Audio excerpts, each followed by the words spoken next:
戦争は変わった。一つの時代が終わり、俺たちの戦争は終わった。War has changed. It's no longer about nations, ideologies, or ethnicity. It's an endless series of proxy battles fought by mercenaries and machines. War and its consumption of life has become a well-oiled machine. War has changed. Verified soldiers carry algorithmic arms, manipulate social influence, AI enhance and regulate their timelines.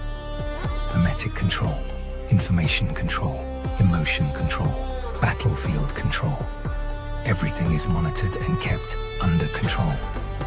War has changed.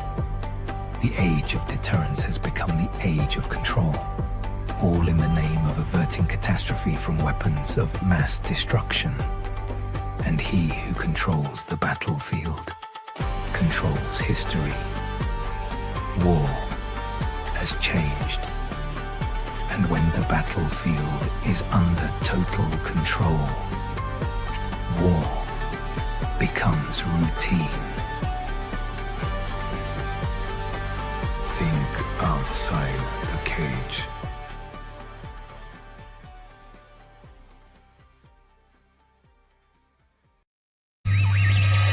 The world is getting crazier.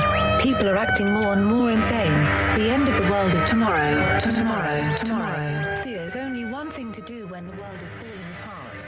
Listen to Basil and Gonz as they discuss this week's news and events through the lens of Bible prophecy. You are listening to Canary Crime News Talk. You're listening to Canary Crime News Talk. Today is May 27th, 2026, and we are live to tape on episode 944. And today, Antichrist Extremism. And signing on from Off the Grid, Razzle Dazzle, I'm your best buddy Basil, and you are not crazy. And my name is Gonz, at Face Like the Sun, director of the Age of Deceit films and author of Prophecy Without Panic, recovering the patterns behind Bible prophecy, your favorite Asian provocateur for Christ, live to tape from the metaverse to bring you the best news, which is the gospel message of Jesus Christ, while reporting the egregious with a well-rounded, biblically grounded take on world events. It is Wednesday. It is Wednesday, my dudes.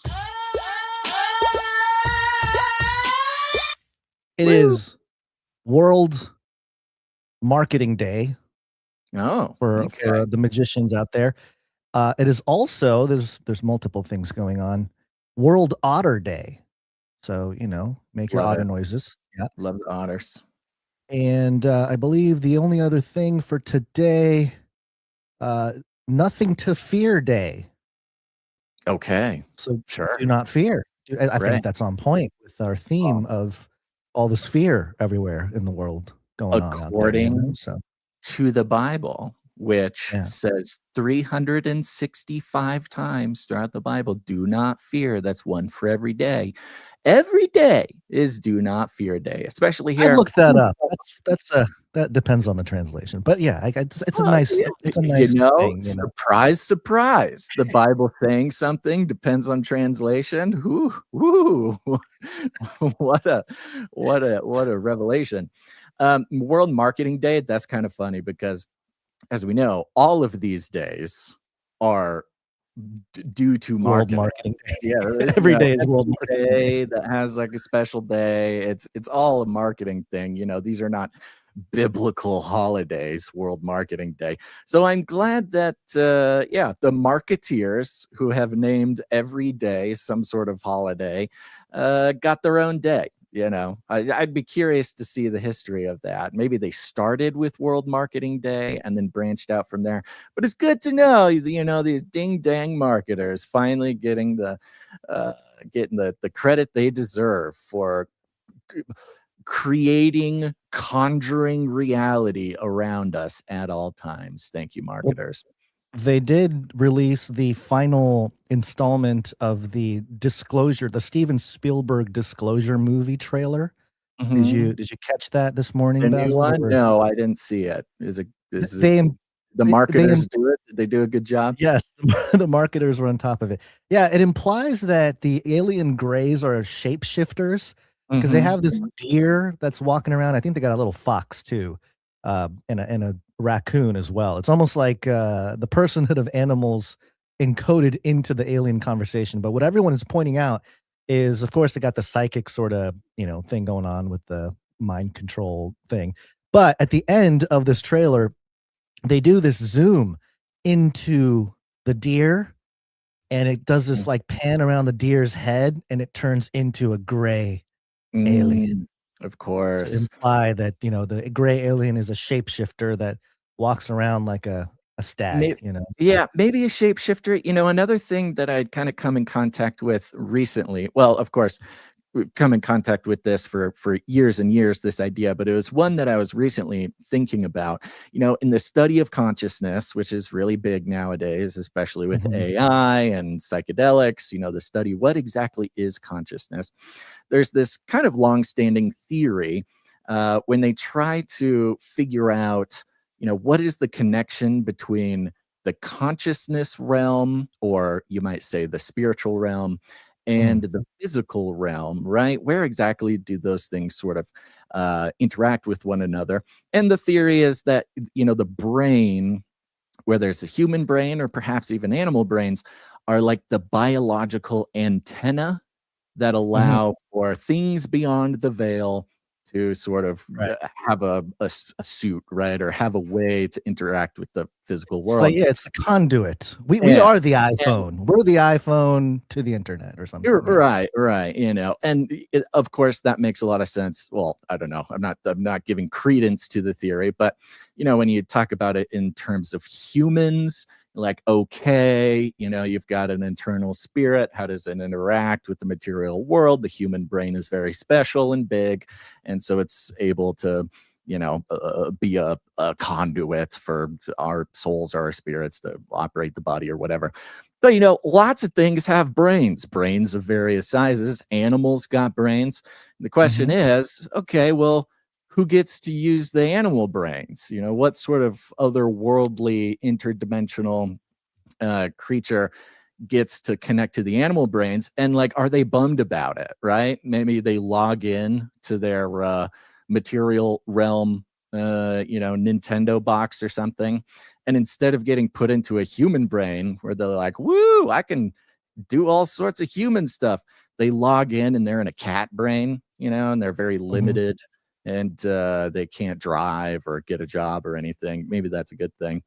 And so, what kind of lesser being is relegated to logging on to the lesser animal brain? So whether or not I have not watched the trailer, so I will defer to you, but it could be a shapeshifter thing, which of course there's a lot of shapeshifting in ufology, or it could be, these aliens are limited to logging into the lesser animal brains, the deer brains, the things like that, sort of, because of course, long-standing theory or I guess concept, especially from our buddy L.A. Marzulli, that the Greys, the aliens, could be serving as more of like a biological meat suit than the physical aliens themselves. So I don't know. This trailer shows a Grey, which is perhaps supposed to be their meat suit that they can log into in the material realm. But treating the Grey as the alien itself, logging into the deer brain, I don't know, man. We'll find out. Was not expecting to get this deep into Exposure Day. Well, the psi side of things has been towards the bottom of the rabbit hole when it comes to the topic of UFOs and alien abduction and all that stuff for a long time. So I think bringing those topics to the forefront for some kind of predictive programming agenda to get everybody up to speed on the theory of everything that connects consciousness, mind, soul, spirit with aliens and all that. I think that's part of the job of people like Steven Spielberg. He's getting paid the big bucks to do it. So I saw, as you were scrolling through this trailer, it showed the Steven Spielberg giving his little interview thing, And there was some clips of this interview going around. I think maybe it wasn't this interview, but it was him, I think, talking to Stephen Colbert, which sadly or celebratorily is no longer on the air, talking about how, back when he made Third Encounters, he was thinking, wouldn't it be great if all this was true? What? Was it Fourth Encounters or Third Encounters? I forget. It was Third Encounters. Doesn't matter though. But yeah, I think it was Third Encounters. He was saying like, oh, back when I made that, I was thinking, wouldn't it be great if this was true and everybody could get it? And now he's saying, oh, with this one, I'm so happy that now everybody can know that it's true. I'm so happy. Like he's giving the implication that he's like, yeah, I made this movie as disclosure. Here you go. You're welcome. Yeah, well, that's no surprise there. But we'll keep an eye on this.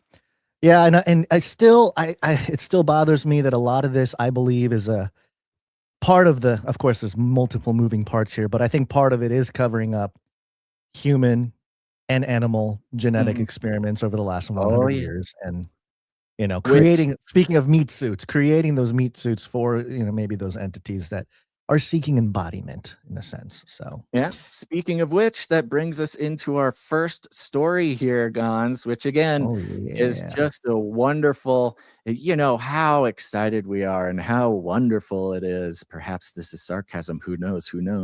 That the mainstream media has now taken up the job of dispensing kind of the most fringe, crazy ideas that have come out of the podcasting realm for, well, in most people's awareness, the past couple years. But of course, here in the Canarium, these are things we've been talking about for over a decade now. This is coming from the New York Post, so it's good. Says, whistleblower claims CIA used DNA data from Ancestry and 23andMe customers in search for aliens. We told you so. It's that DNA. We're made by the aliens. Yeah, We're made by the aliens. The 23andMe story is one of the ones that's very fun for us because, of course, our interest in DNA and 23andMe and stuff like that going back all the way to when 23andMe was just a mere publicity release, was just a mere PR announcement that this company was starting out. And immediately it became clear to us, oh, that's pretty interesting in the context of, Genesis 6, the NEPHILIM interbreeding, the sons of God coming down, copulating with the daughters of men, the NEPHILIM who were there then and also afterwards. Something smells fishy with this 23andMe thing. I don't trust it, and I recommend nobody else trusts it. Of course, they followed the exact plan that we laid out back in the day and sold all of that genetic data to China. But that's not even the most fun part about it. New York Post here is reporting, does the CIA have its own Men in Black? Does it, Gons? Does the CIA have its own Men in Black? Goodness gracious. Apparently, the government isn't disclosing everything it knows about UFOs. A whistleblower has accused the CIA of attempting to use sites like 23andMe and Ancestry.com to uncover people with extraterrestrial DNA in their makeup. Quote, the CIA wants to hunt them down, said philosopher and novelist. Okay. Jason Reza Georgiani, PhD, while discussing the so-called top secret government program in an episode of the podcast, American Alchemy. I'm going to haunt you. Oh, that's haunt. Sorry. It's supposed to be hunt. We need Joe Biden for that one. Where's Joe Biden hunting us down? Oh, yeah. Here we go. We will hunt you down and make you pay. Make you pay. You pay us your DNA. Pay us your genetic money. Love it that we're living in the world that podcast episodes are now normal pieces of news to disclose CIA government programs. Georgiani claimed that he was alerted to this bug hunting initiative. Interesting, considering DNA mixed human beings, alien hybrids as bug hunting initiative by Army veteran Lynn Buchanan, who claims he was a psychic spy with the CIA's remote viewing program, which investigated whether individuals could use extrasensory perception to conduct a recon on distant objects, events, or people. A lot about this remote viewing lately. Giorgiani and Buchanan had informed him. Giorgiani said Buchanan had informed him that former CIA analyst and UAP specialist Christopher Kit Green had devised a backdoor way of accessing 23andMe and Ancestry, uber popular sites that break down users' family trees to screen users for specific, quote, genetic variants linked to non-human beings. Green was, I love how they put that as if that was the purpose of 23andMe from the very beginning, to screen users for genetic variants linked to non-human beings, which I would not be surprised. So many of these companies, these tech companies, even Facebook, their secret history comes from, DARPA, secret government programs that then set up these technologies as commercial companies, to allow them to get through a lot of the limits that government agencies, have imposed upon them by, say, the Constitution. But then become like the most important platforms in tech to create the world around us, all secretly, being a government program from the beginning. 23andMe, Ancestry, notably suspect when it comes to that.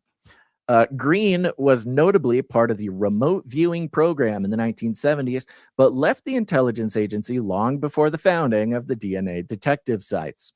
Buchanan reportedly learned of this so-called campaign after being approached at a diner by 3 individuals claiming to be Nordics, tall, blue-eyed, blonde visitors from beyond that are said to be living covertly among us. Quote, they live in like small towns in the Colorado Rockies, and they pass because they look like tall Scandinavian people, Giorgiani remarked of Buchanan's theory. There's a hint of racism in here with these Nordic aliens. Where's the social justice warriors?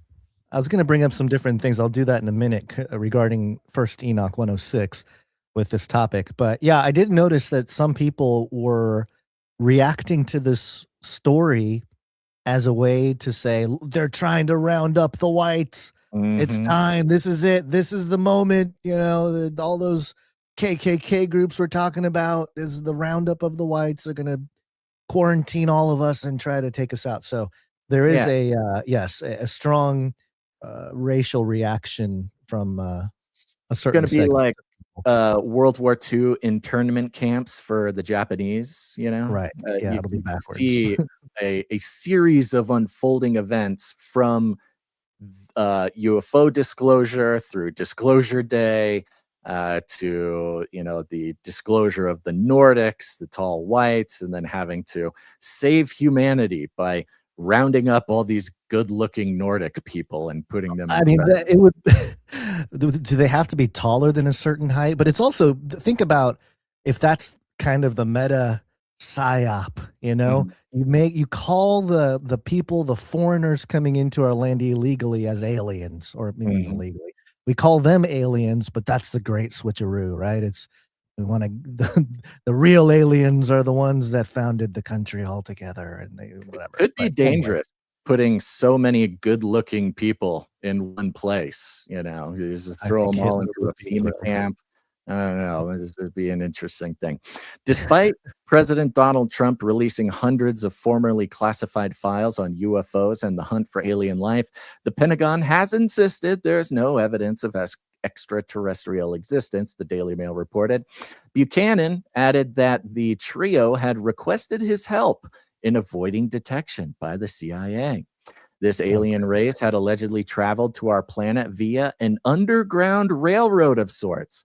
Again, references to, racially charged ideas, the social justice, you got to save the minorities. Are these Nordics? Are they minorities where they come from? What's going on here? Underground Railroad, of course, a direct connection to the United States sort of history of slavery. What was that gal's name who did that? The Underground Railroad. Oh no, Which I'm one? gonna What get are you talking about? in trouble. The Underground Railroad. The former slave woman who helped a bunch of slaves get from the South. I'm blanking on the name. I'm looking at the spelling in my brain, but Harriet Tubman. Thank you, Tubman, Abraham. there you go. Thank you, Chad. All right, we got Alien Tubman here. This alien race had allegedly traveled to our planet via an underground railroad of sorts so they could escape their tyrannical government. These alien beings supposedly procreated with humans and birthed the line of intergalactic mixed race children with the goal of having their future generations grow up in a free society. See, the Nephilim are just the offspring of this, endangered race of aliens who are just looking for freedom, guns. I can't help but see the again sort of this reversing, like a bait and switch of the narrative. It's just for the last 20 years, it's been white people, they just conquer everything and they take over and they interbreed with them and all this. What's that? Who would agree with this would be like the Black Israelites, the Black Hebrew Israelites. Yeah. That white people are dangerous and stole everything and didn't invent anything, and they're just sort of like illegal aliens, and black people were originally black people were native to North America. They were that's one of my favorite parts of kind of the Black Hebrew Israelite thing, was that even the very idea that Africans were stolen from Africa and brought to America to be slaves is like white man's history, right? Because they don't want people to know that Native Americans were actually black. We're seeing some fun with the narrative here. It's starting to sound like the Jewish diaspora here. Also, they don't have a home. They're escaping a tyrannical government. They start intermingling.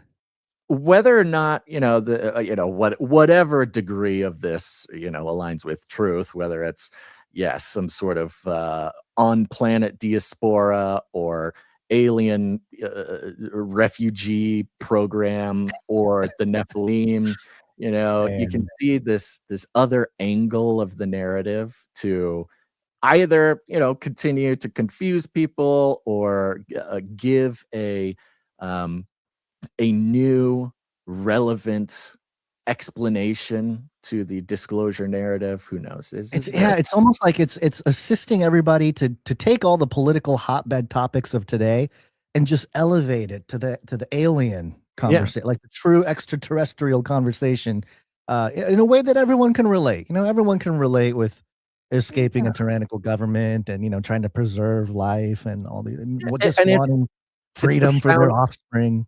It's the foundation of America, right? It's the original American spirit. So even in the the most, I would say, straightforward, stereotypical sort of patriotic understanding of what makes America America, these tall white Nordic aliens came to America for freedom. Freedom. They didn't even go to Norway. The Nordics, they didn't even go to socialist Sweden or Norway. They said, no, we're going to America, baby. Okay, continuing. These alien beings supposedly procreated with humans and birthed a line of intergalactic mixed race children with the goal of having their future generations grow up in a free society. Quote, they said, look, Our children, especially our grandchildren, have no idea where they're from, said Giorgiani, while describing his sources as so-called close encounter. Quote, we tell them stories about how, like, their grandparents are from Sweden or whatever, and they don't know. He added, quote, we just want them to have lives of peace and liberty here in America. Now, that's kind of interesting, and a very, like, you couldn't tell this story in any other country, right? And interestingly enough, we're coming up on the 250th anniversary, 4th of July, big deal, going to be a parade. Big deal. Yeah, you got UFC fights on the front lawn of the White House. It's a big deal. Yeah, and so, Trump has been laying down the narrative for 2026 and the 250th anniversary ever since he started his second campaign. I think he even talked about it in his first campaign. So, like, this narrative has been laid down from the very top. And now even this UFO disclosure, the idea that aliens came down or Nephilim or whatever, they didn't go anywhere else. They went to America because America is free. And this, it's kind of, there's a little piece of this that's kind of like a little wonky, because they tell the story here like, no, these Nephilim children, these Nordic, offspring, they don't even know. They've kept it secret from them. Their grandfathers kept it secret. Just say, oh yeah, no, we're just from Sweden, we're just from Norway, which is a little itchy for me because that's what my grandpa told me. My grandpa says, they were from Norway, and my grandma's from Sweden. And you ask about my grandpa's dad, which would have been my great grandpa. And he got a little cagey. He said, oh, he's a bad guy. He left early. We don't know anything about him. You got to think outside the cage. Got to think outside. So wait, if that's the case, then am I, if I'm like assisting you into having rights and stuff, is Gons Tubman? Is that what's happening now? That's right. Gons Tubman, the Nephilim freedom fighter. Nephilim freedom warrior. Okay, continue. Okay. We just want them to have lives of peace and liberty in America. Thank you very much, Grandpa. Yes. What is this picture? Why? What is this? I don't know. It says the beings that travel to Earth to free oppression to their despotic home planet. Yeah, this is the tall Nordics. Why is weird? Okay, that's CGI bald woman wearing a skin tight leotard. Yeah, it doesn't seem relevant. It's like, hey, they have blonde hair and they're tall, and they're like, check out this bald lady, this bald weirdo, right? Yeah. In a 2023 appearance on the Through a Glass Darkly podcast, man, one of these days, Gons, one of these days, our podcast is going to be named in a New York Post article. The retired Army sergeant said that on the pie chart listing all the ethnicities, he's talking about on your 23andMe document, African American, German, etc., there's a wedge called other, which means unknown, unidentifiable. Well, from what I found out, there are government people who are looking into that wedge, Buchanan cautioned. Buchanan's not the first person to warn of these so-called human alien hybrids. In a controversial study this past fall, got to study, geneticist Dr. Max Rumpel asserted that aliens might have abducted us and inserted genes into human DNA, with the fallout affecting potentially millions of people. Yeah, well, welcome to the weird side, Dr. Max. Yeah, welcome to the conversation, I suppose. Yeah. Although he said that this intergalactic DNA infusion is not necessarily a bad thing, Gons. What? And this is where we go, right? This is where the narrative must go. This is what disclosure is all about. This is what the Great Deception is all about. This is everything, whether it's aliens, Nephilim, whatever. He said, although he said that this intergalactic DNA infusion is not necessarily a bad thing, okay? The Nephilim are the good guys. Quote, we need to consider how much alien hybridization is healthy for the planet and which alien races we might give priority, said Rumpel. It's like Trump talking about like, hey, we love immigrants. Immigrants are important, but we need more Norwegian immigrants. We need more South African white immigrants. Okay, we're not Those against insectoids, we don't like them. They're mean. The Nordics, they're beautiful. Those insectoids that come from poop hole planets, you know, we want nothing to do with them. We need those Nordics. Okay, there you go. Beautiful Nordics. How Genesis 6 is this? Like Rempel, did you not read Genesis 6? It's like hilarious. This is, you know, it's almost like here, take our human fallen DNA and help us with your upgraded alien DNA. I mean, it's exactly the crazy thesis that we touched on, you know, Age of Deceit and all that stuff 15 years ago, is this idea that the aliens would provide some assistance at the genetic level, and that might have something to do with the mark of the beast or something. It mirrors the sort of woke social justice conversation almost perfectly, because of course, for many years on sort of the woke side, they say, look, in 50 years, white people won't even exist. You know, there will be so much interbreeding. Everybody is going to be mixed race. And, you know, they put together the like CGI thing where they're like, soon all the humans will look like this. And it's kind of a mixed race thing with, you know, whatever. They're going to be taller or shorter or whatever. That everybody will look like they're this. all going to be gray. Isn't this diversity wonderful? And so it's basically that exact narrative, just backwards. Like, isn't it going to be great that we're going to have more alien, Nordic, tall, white, handsome DNA? This is healthy for the planet. You know, even calling it healthy for the planet has this sort of like, you know, climate change kind of pro-ecology aspect to it. This interbreeding is going to be good for not just humans, but for the planet as a whole. It's very We were warned. The race wars. Race wars. Race war. I've warned you and warned you and warned you. And you know, this is definitely a NEPHILIM update now. NEPHILIM update. NEPHILIM update. NEPHILIM update. And I do want to mention did you have something else that's... Well, I was just going to make a comment on the race war thing, because of course we've been seeing the left kind of promote race wars for a few years recently. Yeah. But you go all the way back to Genesis 6 and the Watchers and the you know, the Nephilim. You know, we've been talking about for a decade and a half the biblical supernatural ongoing story of humanity is a version of race wars, right? It is the seed wars, as we call it, the seed wars is the term we use more. But you know, you try to explain all the crazy violence, genocide and stuff in the Old Testament, and it doesn't make any sense unless you think of it in the Genesis 6 narrative, where it wasn't just people being mean to each other that God flooded the earth, but that the image had been corrupted, that original creation had been sort of defiled by this supernatural breeding program called called Genesis 6. Yeah. Yep. It all checks out. And just to bring the Nordic angle to this is very fascinating to me, because there are some extra biblical texts, namely the first book of Enoch in chapter 106, Basil. You may have heard of this before.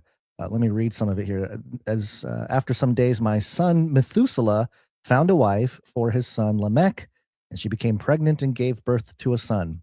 He said to him, "Here I am, my son. Why have you come to me?"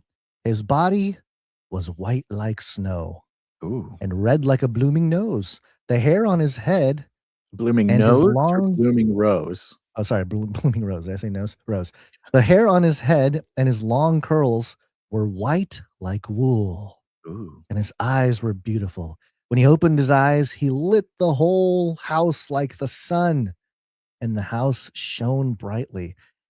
Then he rose up in the hands of the midwife, opened his mouth, and spoke with the Lord of righteousness. This is the account of the birth of Noah. And interesting. Yeah, so there is a segment of people, and especially coming from the ancient Near East view, the Second Temple Jewish tradition, Noah was born to Lamech in this sort of, some people will translate or kind of infer that, he was like a white haired, like a white-haired, light-skinned baby. And to the point where Lamech feared that one of the Watchers had made Noah.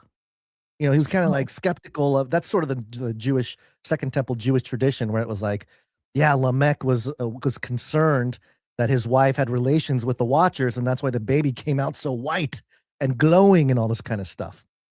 So and the context in the Second Temple Jewish literature here is not so much that it's not like a race thing necessarily, but it's more of the supernatural imagery going on, so it's very fascinating. I don't think we need to sit and dwell on the translations here, but just to get people aware of what's out there, and especially with Enoch, again, people like Dr. Michael Heiser emphasized chapters 6 through 16 of First Enoch specifically because they are directly related to many of the biblical accounts concerning Genesis 6 and beyond. But when you go past that, you start getting into some different things that are a little bit more under the realm of tradition. And of course, Second Enoch, Third Enoch is much, much later. But this, what gets mixed up though is, and I've heard like New Agey types take this story and recount it or retell it to say Noah was light-skinned, blonde-haired, blue-eyed. Doesn't really say that, but that's sort of what they take from it. Right. And that's where some of the Nordic conversation gets interjected into the Genesis 6 account. And I believe this was also part of the conversation when it came to some of Hitler's, sort of Ubermensch dreams and stuff too. So it's not, and by the way, this is all infused into one of my favorite animes growing up, which is Dragon Ball. I mean, hello, you're this Asian looking guy is fired. He's a Saiyan. He's an alien. Technically, he powers up and his hair turns blonde and his eyes turn green and stuff.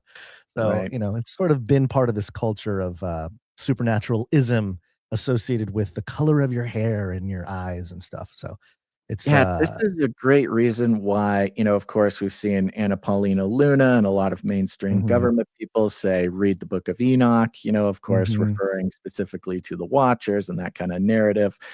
But, I have not dove into this precise thing that you're talking about here. But if the implication was that Noah was of this Watcher, like, was it that Noah was kind of part of the NEPHILIM or the Watcher? Yeah. So this was that he was not part of. He was not. So this was Lamech's concern that his wife had relations with the Watchers.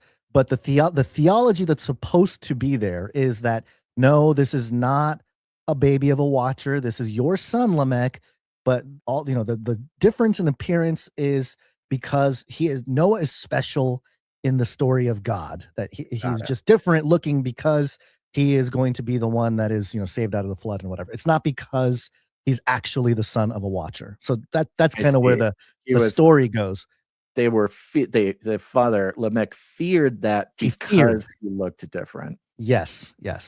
So again, when it's mythology and it's a retelling of things, it makes it interesting, but especially back then, they were always making a theological point. And so, the theological point was that, no, he is still your son. This is actually a statement against the Watchers in a sense. So interesting. Very interesting. Yep. Which is another reason why, it's so weird when the government tells you to read the Book of Enoch and there are, these little subtleties that you could really, if you're not careful and if you're not already rooted in the Word of God, like if you're not coming at Enoch already rooted in biblical canon and knowledgeable about it, that you could really kind of, there's a lot of potential to kind of get a little sideways on things if you're not coming from a solid biblical foundation there. Interesting. I like that New York Post has weird but true as their little tag for stories like this. Weird but true. I'm glad it's true. Like, what part of this is true? I mean, and I guess the whistleblower saying it is true, but it implies that alien DNA is true, and it gets into some hairy territory. I don't know. fully prove that. Such a good example of how like maddening it is to do what we do, Guns. Oh my and gosh, yeah. try To interact. actually Are you think seeing this? about what's being presented. Oh, Well, how dare we? what, How dare we actually? I don't know. What's driving me nuts is Abraham in the chat. So wait, you all think God is white skinned? What? What are you talking? It doesn't matter. Okay, I'm not getting sidelined. I'm not getting sucked into this. Oh, that's It's great. just, I appreciate that. I go appreciate listen this. to it again. You know, people come at the show with whatever their own thing is, and that'll really color what they perceive going on. Yeah, I there. miss the days of the, of those comments, those heated comments. So I do not. Probably a good sign. I do It's probably not. a good sign. I can't tell if that, it might just be somebody trolling. It might just be Yeah, that's true. Yeah, we'll just have to assume it's a troll. Okay. All right. Are you good on this? We're good to keep scooting. Yep, let's move on. All right, we're going to take a quick second and thank some producers because we are on a value for value model here, folks. You'll notice no advertisements, no platform partnerships, no sponsorships, no nothing. And that's because, as we know, this world around us, even though it's Worldwide Marketing Day and we're all here to celebrate marketers, understanding the difference of perception and truth and the control of the narrative being wielded, not just by those in places of power or under influence of elites, but also those who simply follow the simple incentives laid out by them, by those who have crafted the system, the beast system that we live in. And to participate in the advertising model, which not only has its literal and spiritual roots in government propaganda through Edward Bernays and social engineering through his, of course, his nephew, one of the founders of Netflix, which going all the way back to Sigmund Freud and his wacky tale and the weaponization of his ideas of psychoanalysis, advertising is often the water in which we as the fishies swim. We don't even notice that the advertising model is a product of a system that wishes not only to control our perception, control the narratives available to us, but also monetize the most precious resource that we have, and that is our time, our consciousness, everything like that. So we do not participate in the marketing model, the advertising model, for a lot of reasons, but also included in that is the, I would say, supernatural recognition that the consciousness, the trust, the time that you give us is something invaluable, and to turn around and sell that for our own personal gain seems like a grave error, especially in bending the knee to the incentive structure that could ultimately control what we do talk about, what we don't talk about, et cetera, et cetera. So instead, it's very simple. If you get any value from what you get here on the show, you are encouraged, perhaps even implored, to consider occasionally putting some value back in, because it's the only way that it happens, okay? There's no corporation who's going to come and save the show. We only exist because of our producers, and the producers are you. Now, you can produce the show in lots of ways to bring value back into the system here. You can do it with your time, your talent, or your treasure. If you got time to help us out with processes, with projects, with back-end stuff, if you're an artist or a musician, you can create art, you can create music. Go to canarycry.art to upload it there. And if all else fails, if the Lord's blessed you with enough, your daily bread for today, and he calls you to participate in keeping us alive financially, that's very important.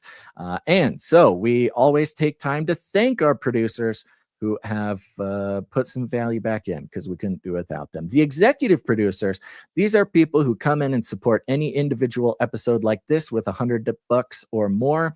So we want to thank them here first. But of course, before that, a big old shout out to each and every one of our monthly producers who go in, sign up, and say, you know what, this is worth $1 a month or $5 a month or whatever, 33, whatever God calls you. Big shout out to the monthly producers. Yeah, and if you want to produce the show or learn more about it, all you got to do is go to canarycry.support.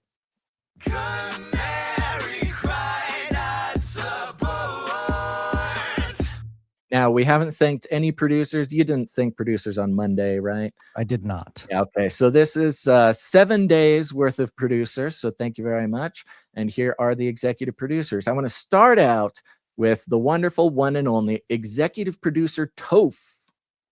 Toph. Toph. Is Toph a knight? He is eligible. He has not pulled the trigger on getting knighted, though. I talked to him about this. Okay. Now, Toph last month was running the Toph Challenge, okay? He was called to challenge other producers to come in, executive produce the show. If you are already a Supply Dropper T-shirt council member, Toph called you to make an executive producership.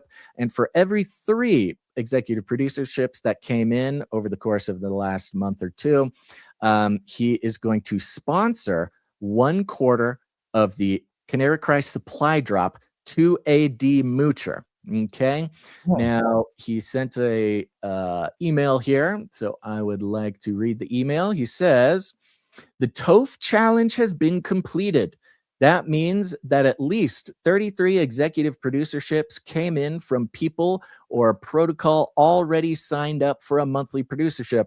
What an incredible blessing. Glory be to God.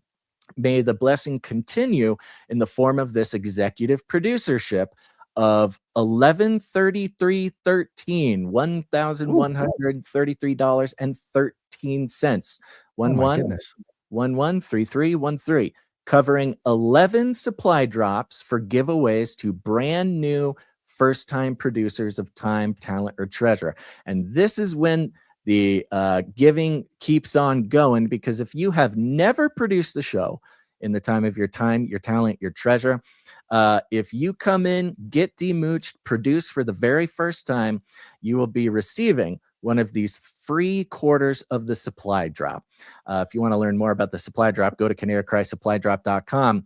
But this is extremely generous from, of course, Mr. Toph here, and extremely generous to those executive producers who made it possible for new demoochers to get a free supply drop. Now, a couple of people have demooched already, but there's still a few of these available. So if you have never produced the show in any level, in any way, now is your chance. We're coming up on the deadline for this at the end of the week. So whether it's your time, your talent, your treasure, step up, produce the show for the first time. Let us know. Make sure you say this, I'm demooching here, and you'll be receiving a supply drop box in this next shipment, which will include all sorts of great stuff. It's going to have a glow-in-the-dark tumbler, which is awesome. You're going to be receiving 1/4 gold back, so you can start stacking your gold. Of course, I think there's some there's the Gon's Red Yarn Co. You're going to get your own conspiracy theorist red yarn branded from Gon's Red Yarn Co., as well as a bunch of other great stuff. So now's the time. Go on over to canarycry.support. Support the show in any way you can. Make sure we know that you're being demooched, and it's the gift that'll just keep on going. Toph ends the email with, "The deadline is open at the moment, but I will check with Sir. I can report back." He says, also, yes, that dollar amount is really what 33 times 11 times 3 for a full quarter supply drop plus fees comes out to. Number one, I did not plan that. You know, that's crazy. The craziness that was the amount that it ended up to, including the fees, which the fees is usually what screws people up when they're trying to get a certain number, right? Yeah. So the fact that the fees came out to that perfect number is really interesting. Thank you very much. That's right. It's like a little combo. 113313. Thank you very much, Toph. Huge blessing. Thank you. And especially of course, we all know support has been pretty rough lately, because that's just how the world is going. This is a huge blessing and levels us out a little bit. Yeah. Okay. Along with that, I want to give a shout out to executive producer Cage Rattler Coffee. Whoa. Yeah. Cage Rattler Coffee coming in now. Again, with all the special stuff that's been going on lately, Cage Rattler Coffee for the rest of this month is including a gold back, real gold, with every bag of coffee that you order. For a 12-ounce bag, you get a quarter gold back. If you go to a 3-pound bag, he throws a little extra in there. You get 4 quarter gold backs. You're stacking gold while you're getting your coffee. Stack that gold. An excellent special way, to support other Canarians who are supporting the show. You're also supporting the show, and you're stacking gold, and you're getting the best possible coffee you can. Huge response for Cage Rattler Coffee. Go to cagerattlercoffee.com, get your coffee, get your gold, and support the show. Cage Rattler Coffee. For value never tasted so good. It's gotten a little cold, but still good. Still delicious. Thank you, Cage Rattler Coffee. Go check it out, cagerattlercoffee.com. Next up, of course, we have the one, the only executive producer, Sir LX Protocol V2, Baron of the Breen Protocol. Boom. Yeah.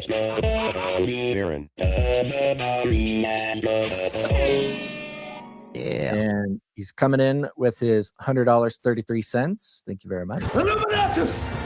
In fact, that's going to be $100.33 times 2, because he also came in on Monday.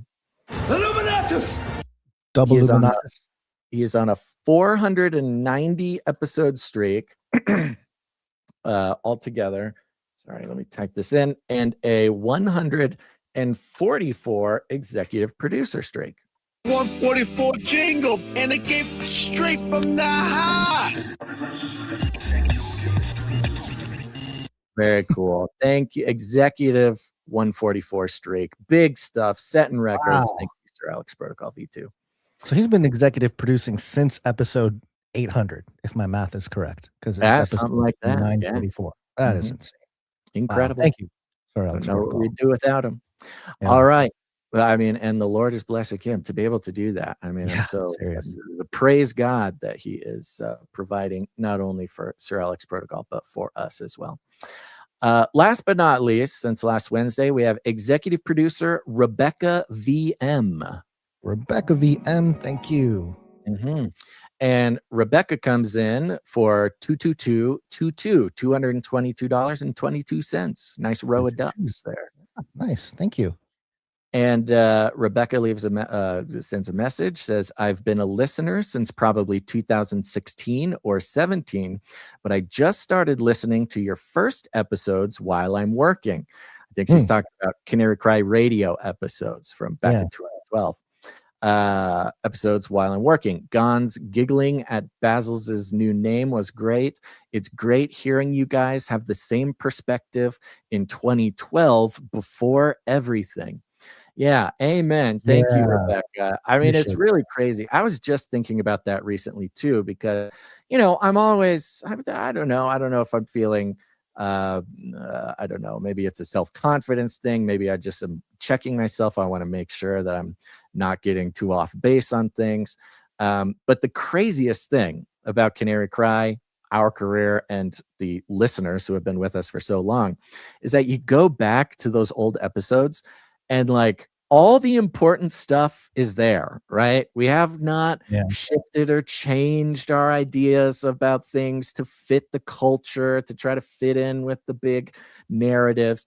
It is so rare in life for anybody, but much less us personally, to stay so consistent in our search and our understanding for what God's doing on earth, that we don't, or we haven't adjusted our opinions based on the world or society or what's hot or the hot theories or something, but literally the opposite.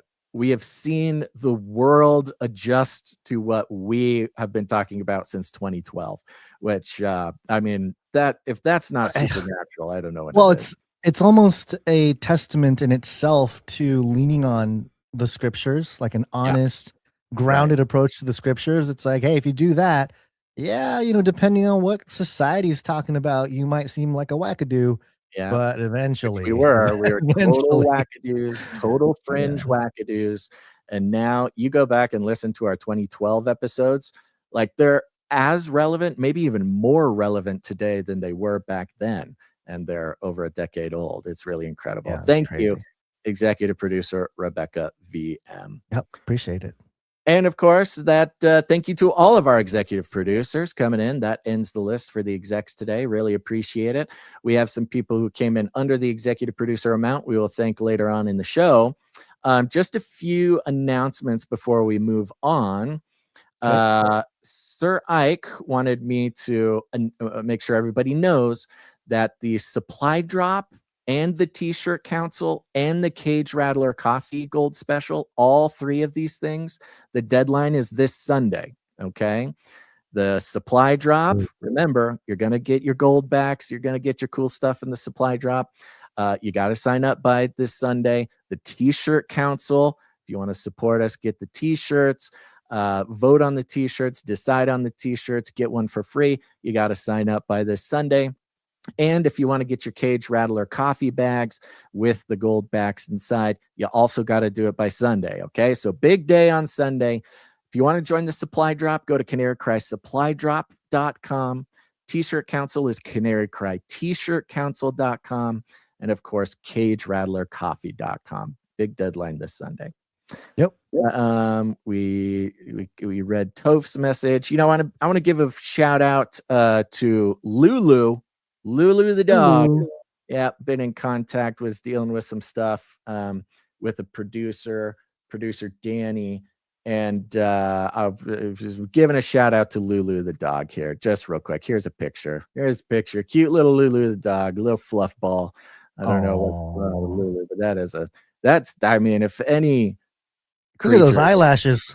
Any creature who's going to be like, you know, a consciousness antenna for some sort of alien, this is the most adorable alien I've ever seen. You missed the story on Monday, Basil, where the Chinese have created a collar that you put around the neck of animals, your pets, and it claims the AI is able to decode at 90. I think it was, that's what it was, 98% accuracy for cats and like 92% accuracy for dogs. And I was like kind of translating into English or something. Yes. You know, it's funny. There is a classic Rick and Morty episode based on that exact premise. And anybody who knows like how insane Rick and Morty is and like how out there it is, the fact that Rick and Morty episodes are coming true is like the most weird.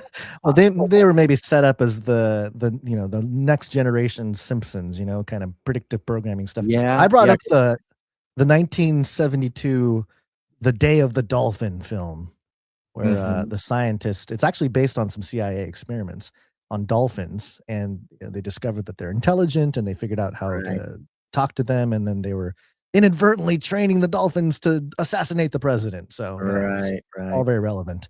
But anyway, fun stuff. Cute Lord dog. willing and the creek don't rise. We're gonna have some time. We're gonna do a nighting. Unless we want to do it right now, we could. I say we just knock it out. I mean, it is okay, 90. let's just do it real quick, because here's the thing, folks. Maybe you're new, maybe you don't know, maybe you know. When it comes to producing the show, we have a very special way to honor producers who come in. They support the show for $1,000 or more. This could be all at once in one big thing, or this could be over many, many years, many nights and dames of the Canary Cry Roundtable of Nights and Dames. You know, they support the show for years. And once you get to that $1,000 mark, we will name you a knight or a dame of the Canary Cry Roundtable of Knights and Dames, where you are honored. We want everybody to make sure to know how cool you are. You'll be given you get to choose a knight name or a dame name. You get a protectorate, and it's a very special part of the community here. And a great way to make sure that we honor the people who say, yeah, I get it, value for value, or, this is protecting all of us from such sinister and subtle ways that the system wants to control us, control the show. And so let's do a knighting. Let's knight Clankanifius, the one and only Clankanifius. We thank him every show. He does so much for us on the back end. And for anybody out there, if you've been producing a show for a long time, yeah, it's a little bit of the honor system. You're responsible for doing your own accounting. But if you believe that you've hit the $1,000 mark or more, send us an email at canarycryradio@gmail.com. Give us a night name, give us your protectorate, and we'd love to honor you on the show. So let's go ahead and knock this out here. Okay, well, I got to get over here to pull out my katana. It's very sharp. There you go. Oh, yeah, it almost cut me. Whew. Get my Norwegian Nordic alien axe here. Let me get this. Okay. We would like to call up Clankanifius. Please step forward to the Canary Cry Roundtable of Knights and Dames, where we have a seat for you. Thanks to your generous support in the amount of $1,000 or more, we are proud to pronounce you Sir Clankanifius, Knight with the Cyber Parchment and Proton Quill. Please join us at the Canary Cry Roundtable, where we have the belt of truthful truthiness, breastplate of righteousness, custom fit Birkenstocks to carry forth the gospel of peace, the shield of ferocious faith, the helmet of substantiating salvation, the supernatural sword of the spirit, and of course, adorable samurai babies, infinitely cute kitties for cuddling. And if you're hungry, we have the fancy sweat food, carved Cosmo, the CRISPR cow, and of course, fried wormicorns. Welcome to the Canary Cry Roundtable of Knights and Dames, Sir Clankanifius, Knight with the Cyber Parchment and Proton Quill. Crowd goes wild.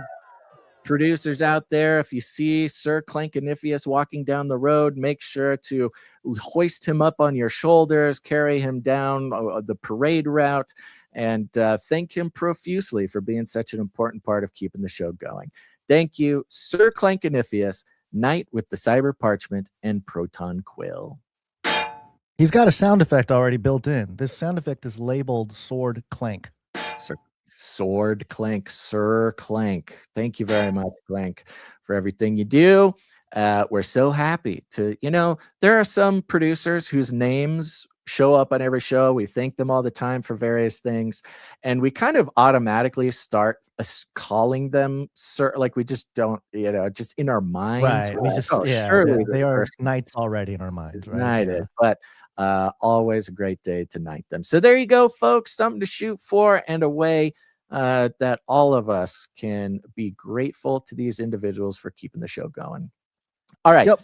One last, I think, pretty important thing from a producer. We got a boots on the ground report from Maverick Pilgrim about the Ebola thing. He's over there in Africa, and the Ebola thing is sort of boiling up. It kind of came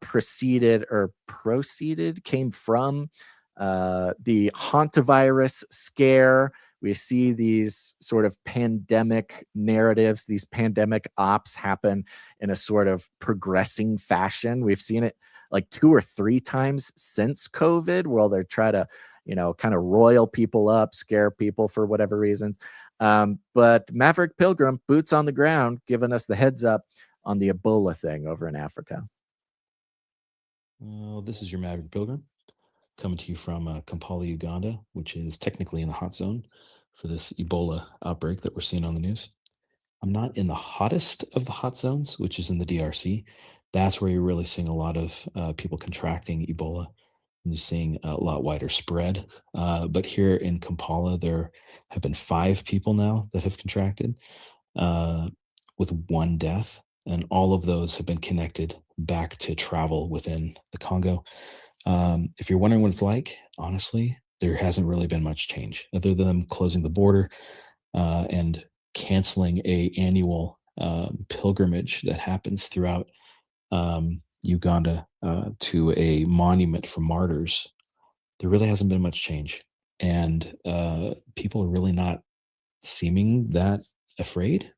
There's really not much fear here, and all I can say is it's not really that difficult to avoid.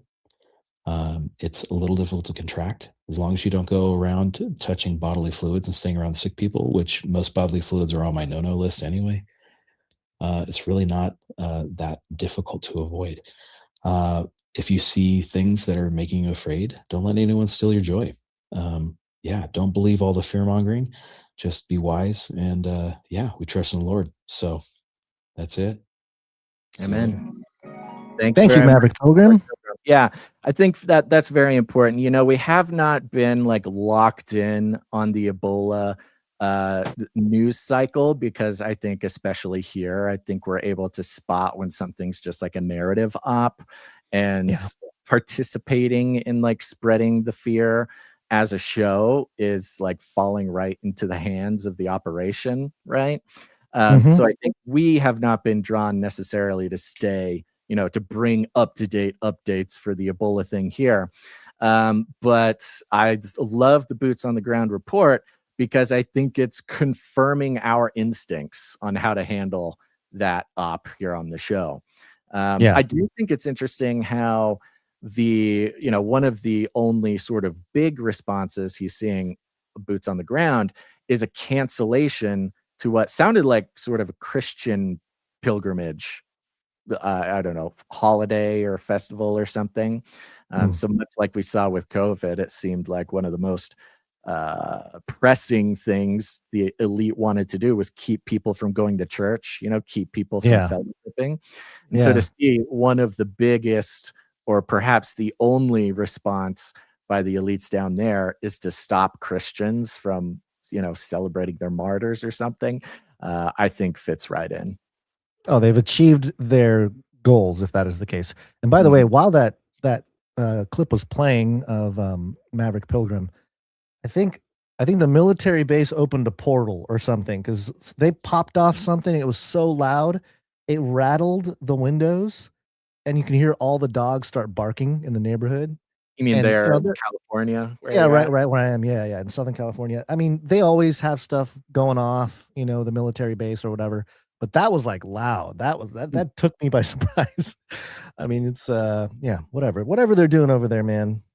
Drones. God bless America. Chinese God drones. bless America. Yeah, well, they're opening stargates now, so you know, Oh, that makes sense. Maybe when they, when antimatter comes in contact with physical matter, when they, you know, rip open that portal, sometimes it could make a loud noise. So anyway, thank you, Maverick Pilgrim.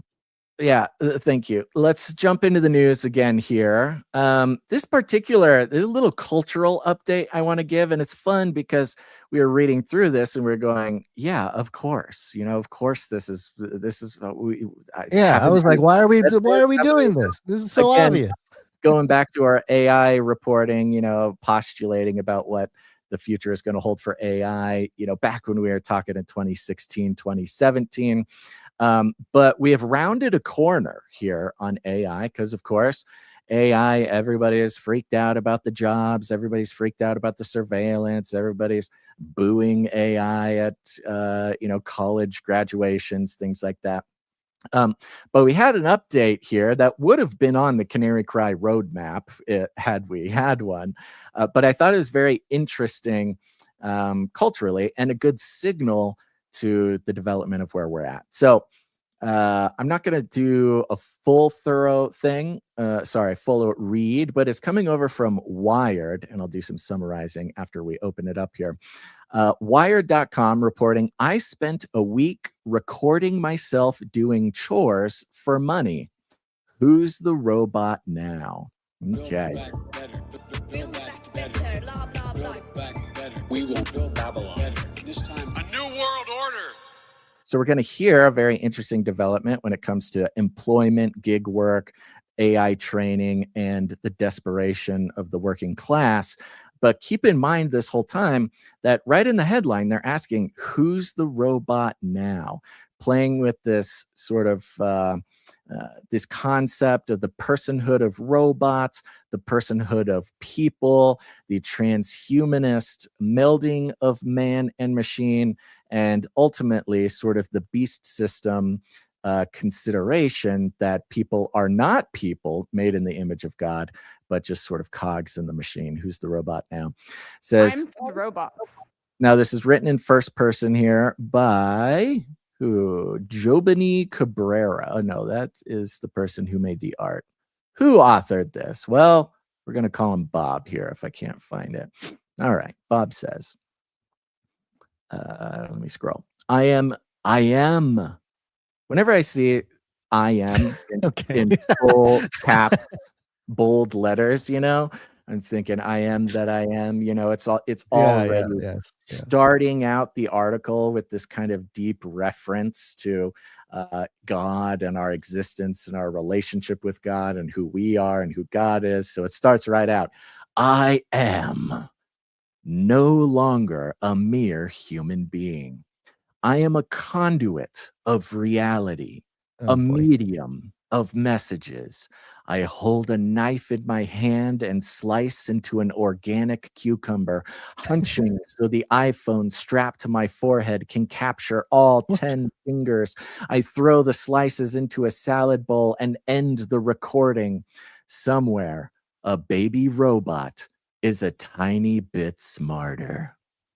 Or even there, it's almost reading like this. I don't know. It's like some sort of ancient poem or like grim ritual Yeah, grimoire or that's something like that. I am a conduit of reality. I mean, gee, okay. Yeah. So you've got kind of this psychedelia, you've got kind of this consciousness, just built into the language of the article, right? Okay. Mhm. This was my existence for a full week last month as I performed data collection from the comfort of my apartment. Teaching, I think data collection is Hey, not hold the on. right way to put Hold on. this, I was right? gonna say, hold on. Perform data collection from the comfort of my apartment. Did they not realize how we're much all data doing was being collected prior to their endeavor into this post-human mission to Exactly. And provide data? what we're gonna see here is a paradigm shift, right? Because we're all Yeah. providing data that is being collected at all Yeah. times. Right. But the paradigm shift that's gonna be presented from this I am who is writing this article, who is now a conduit of reality. So there's already this like Tower of Babel, Post-human, yeah. post-human kind of idea. Transhuman. Yeah. Right. And now the paradigm shift here is that this individual, this person, is performing data collection. So it's an active, not passive, an active collection of their own data from the comfort of their apartment, teaching humanoids, not even robots, just humanoids, how to scrub dishes, fold laundry, and pour drinks, among other menial tasks. If robots are ever going to live with us and help out around the house, they need to develop fine motor skills. I performed my household chores with pride. They have a parenthetical here that says, I'm not usually contributing to mass data sets when I put away my jock straps. I would disagree, but okay. Yeah, I don't know Trying to about be that. You cute might want here. to scrape some of your data leakage. Yeah. And I was glad to make some money too. Oh, here we go. And this is kind of part of the, again, coming straight from the narrative manipulators of big tech, right? There's this conversation of like, hey, we're making the data. We should get paid to make the data, as if that's the concern that everybody has. Like, they're not paying me for spying on me, right? It's the sort of straw man that's been coming from big data for a long time, trying to divert or confuse what the problem that real people have, which is, hey, you're spying on me all the time. Don't do that. I want my privacy. But creating this straw man of a problem saying, oh no, the peons are just mad that we're not paying them for their data. And there's been sort of this growing step-by-step narrative over many years now to say, oh, don't worry, we're going to pay you for the data. We're going to give you free stuff. You're doing a job and we appreciate you, peon. So we'll, right. That's not what anybody's worried about. But it is this sort of synthetic problem with which they're trying to solve here. It goes on. First person videos shot with a camera attached to a person's head or chest. Mark of the beast, anybody? Mark on the head. Are a growing need as more companies attempt to build bots and improve their AI models. Even though the internet is full of scrapable videos, hyper-specific clips, like thousands of close-ups showing hands pouring water into a glass without spilling, can be critical for fine-tuning machines to excel at real-world tasks. This style of recording, Okay, this purposeful camera on the head to try to train the robots. This style of recording called egocentric data by the industry. So the industry calls this egocentric data. Now, of course, this refers to the fact that it's, point of view. It's as if the robot is a human. They can see what it looks like from their point of view. But even calling it egocentric, it requires a person, it requires an identity, it requires an ego, right? And we can consider right now, in general, in the study of AI and consciousness and personhood of robots, things like that, one of the reasons people might not consider them sentient or people yet is because they don't have an ego. They're not worried about the self.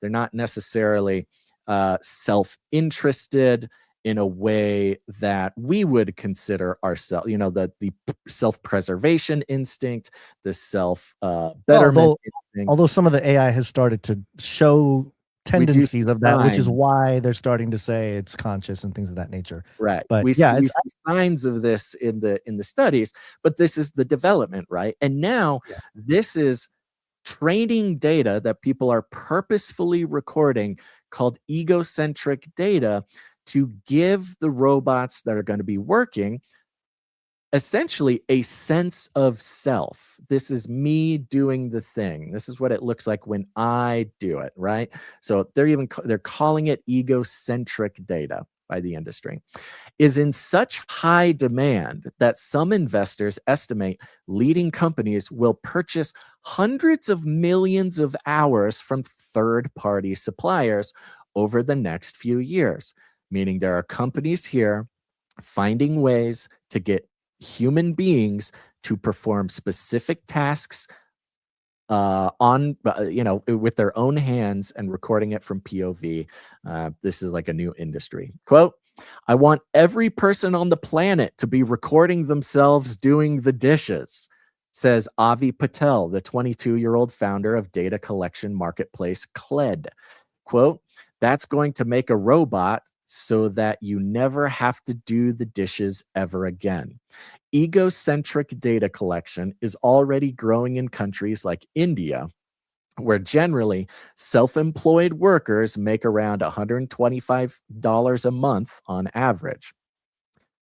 So most of what you're going to hear right now is happening in third world countries, right? It's happening already. You're right. They mentioned Malaysia. They mentioned India. Part of this is because it pays so little that it doesn't quite make sense for an American to do it. There's better ways to make money if you're really desperate. However, right off the bat, I see a problem with this because of culture, right? The globalist idea, the global culture, the elites. One of the big problems that's not working right now, and this ties into immigration, this ties into culture, this ties into a lot of things, is from the elite level, they like to consider any human from any culture interchangeable, right? Everybody's tabula rasa. Everybody's equal. So therefore, we can import millions of, Indians into America. And they're thinking about it just in sort of an economic terms, that it's not going to have some sort of cultural problem. It's not going to make some sort of cultural class. They think you can take really millions of anybody from all over the world, put them in the same place, and everything's going to be fine. In fact, it's going to be good. But one reason why this isn't working, and this has become very clear, is that different cultures just don't mix together in the way the elites would like. And it comes down to even very basic, simple things, hygiene, interacting publicly, what's okay to do publicly, what's not okay to do publicly, how to run a household, these sort of just very basic building blocks of culture. They don't mix in the way that big tech wants them to mix, or even the elites, who want the sort of globalized thing to mix. And coming down, they're talking about folding clothes and washing dishes, right?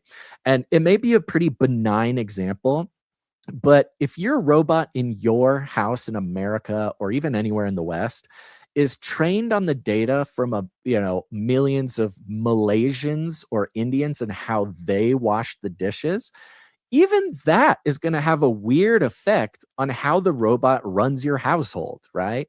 Now, this is a very benign example, but even perhaps even the standards by which a dish being clean, is, or the method by which it is cleaned.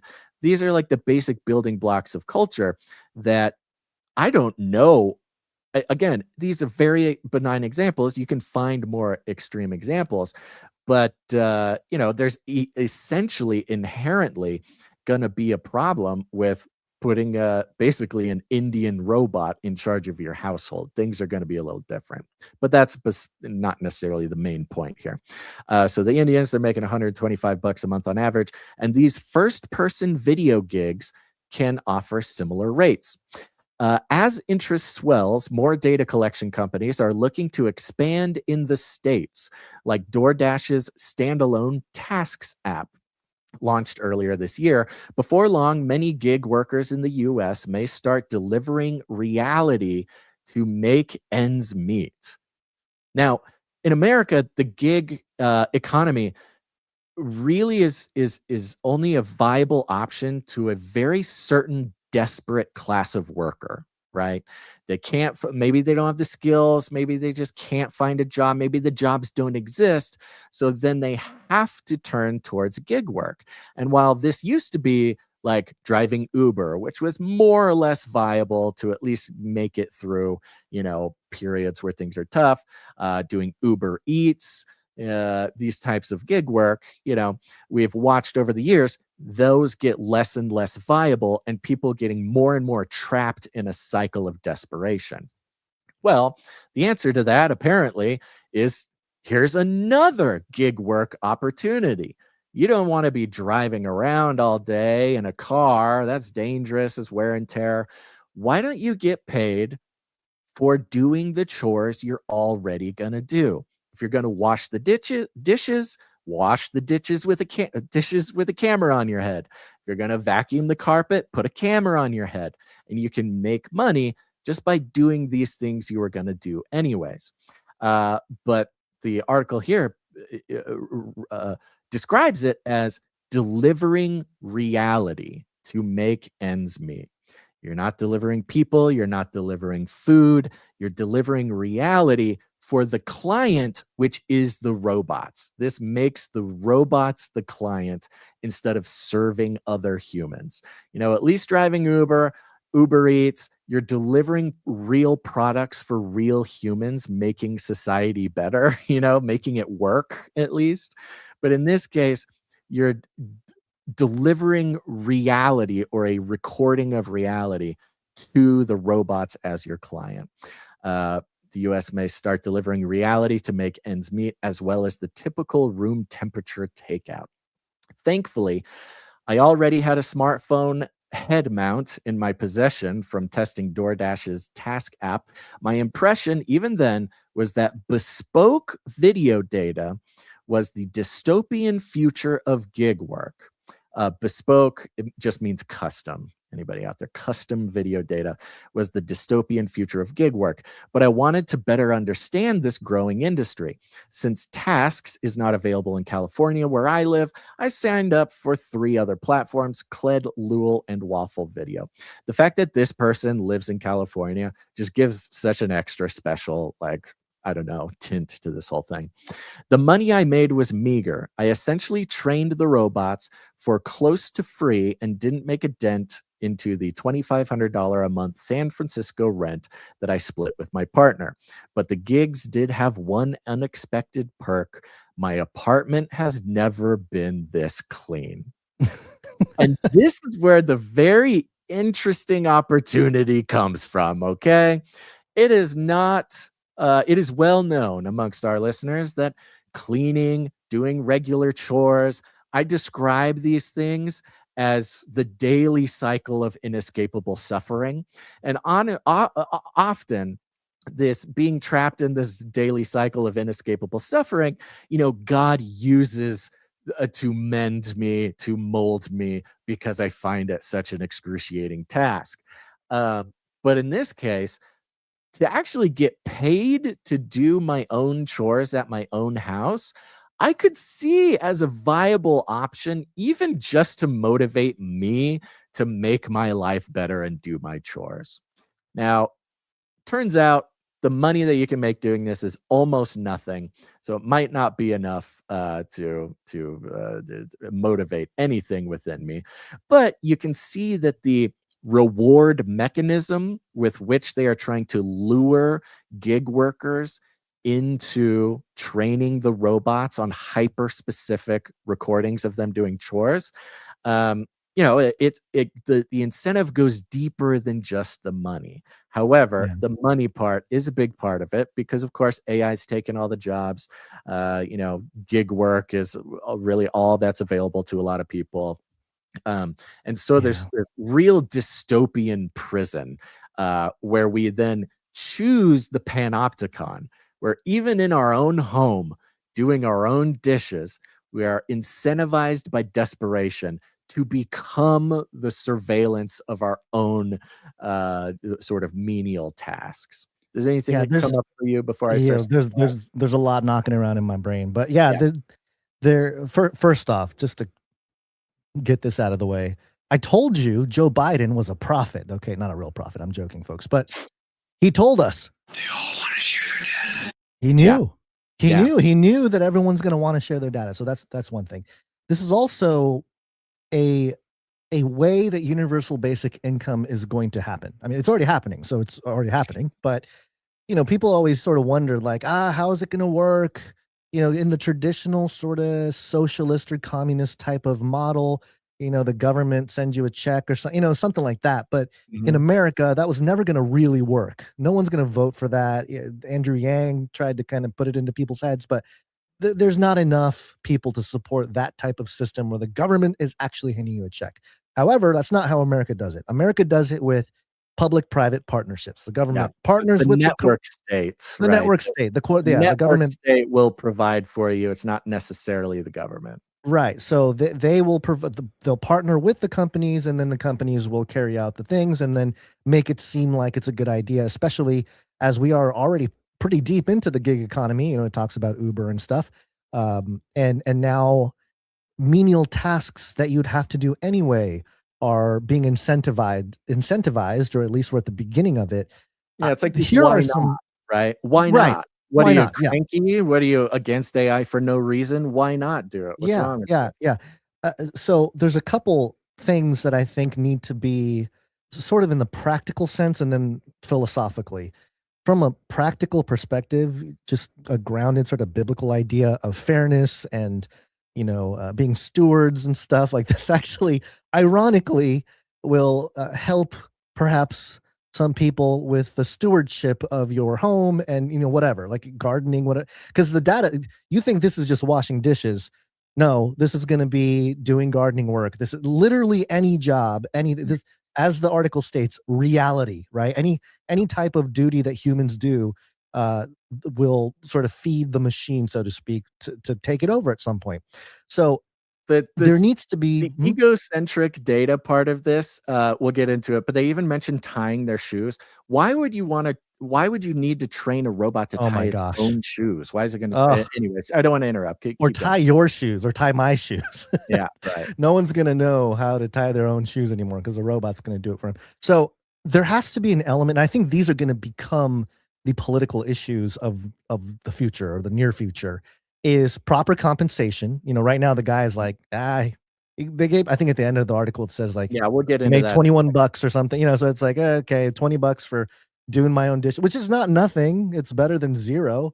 But it's not much. It's not going to support a family, so to speak. So there's that side of it. There's also the, in my mind, there's gonna have to be some kind of, first off, data transparency. The corporations are going to have to agree, or at least on paper, agree that there's privacy that's respected, or whatever. Like, there's going to be all these different things. That's a big part of it. How is the data used? How is it exposed? The fact you're getting paid manufacturing the consent, that privacy might not even be a problem anymore because it's it might not be, being yeah. secretly gathered, and so they have to kind of hide something. Yeah, you know? but if a it's camera your- is catching something, you know well, what I mean? it'll get into that in a second here. Okay, But okay, yeah, so it might be something else. you bring up a good point. Like there's this consent, there's this manufacture of consent involved as well. Right. And then thirdly, I think that this type of thing will become much more popular, not just in the sense of am I getting paid, but am I getting equity in this company or this robot or product or whatever is going to be the end result of this, in much the same way that corporations will pay their employees stock or something to, kind of keep them plugged in to the company. That'll become, and maybe contracts will be signed where it's like, okay, we're going to give you equity into this robotics company. You're going to be working for them for 20 years. And then they have the answer to that. Now, remember, this is gig work, so they don't actually want employees. Right, Remember, I get the it. whole Yeah. gig work thing is to set corporations free from responsibility to employees.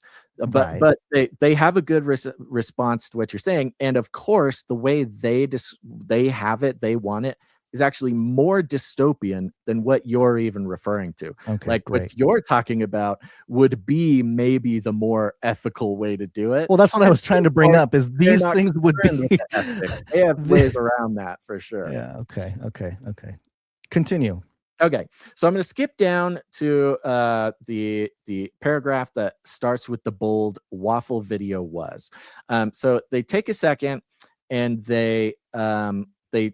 he lists a couple different apps that he did this with, and he kind of gives his experience with the apps, and it's interesting, but it's not relevant to the broader picture here. But then he tries waffle video, which is another one of these apps. Waffle video was easily my favorite of the three platforms. Unlike Cled and Lul, it focuses solely on video training data. Oh yeah, there was one mention before where the person did a bunch of videos and uploaded it, and once they did it, they realized to even be eligible to get paid out, they needed to upload like 100 pieces of data, right? So they spent a couple hours, made these videos, put them up there, and they were only 1/10 of the way to even being eligible to get paid out. So what they were then incentivized to do to make their quota was to upload anything on their photo roll, right? Each picture that they uploaded counted towards this quota, because then you're consenting and purposefully uploading your own images. This is slavery. Exactly. I mean, so they don't have to steal it. So it's this incentivization where they got him going. He recorded a couple things and then said, "Oh, you need 100 more things before we can even think about paying you." And they said, "Do you want to upload some of your own photos?" And he said, "Okay." And so he uploaded 100 pictures from his, vacation. And so there was this almost extortion, right? He was extorted into saying, "Okay, here's a bunch more data. This isn't really what I signed up for, but here you go." So that was a pretty sketchy part of it. Now, hey, Polymarket over under on Ben Shapiro pushing waffle on his platform. Everybody loves waffle. Right. He's already got it done. Everybody loves waffles. Sorry, waffle video was easily my favorite of the three platforms. Unlike Cled and Lul, it focuses solely on video training data, and the missions, quote, missions I saw in the app, like shoelace tying and water pouring, paid $25 per hour of video. Now we're talking. So now we're talking. Let me pour water for a whole hour so I can make $25.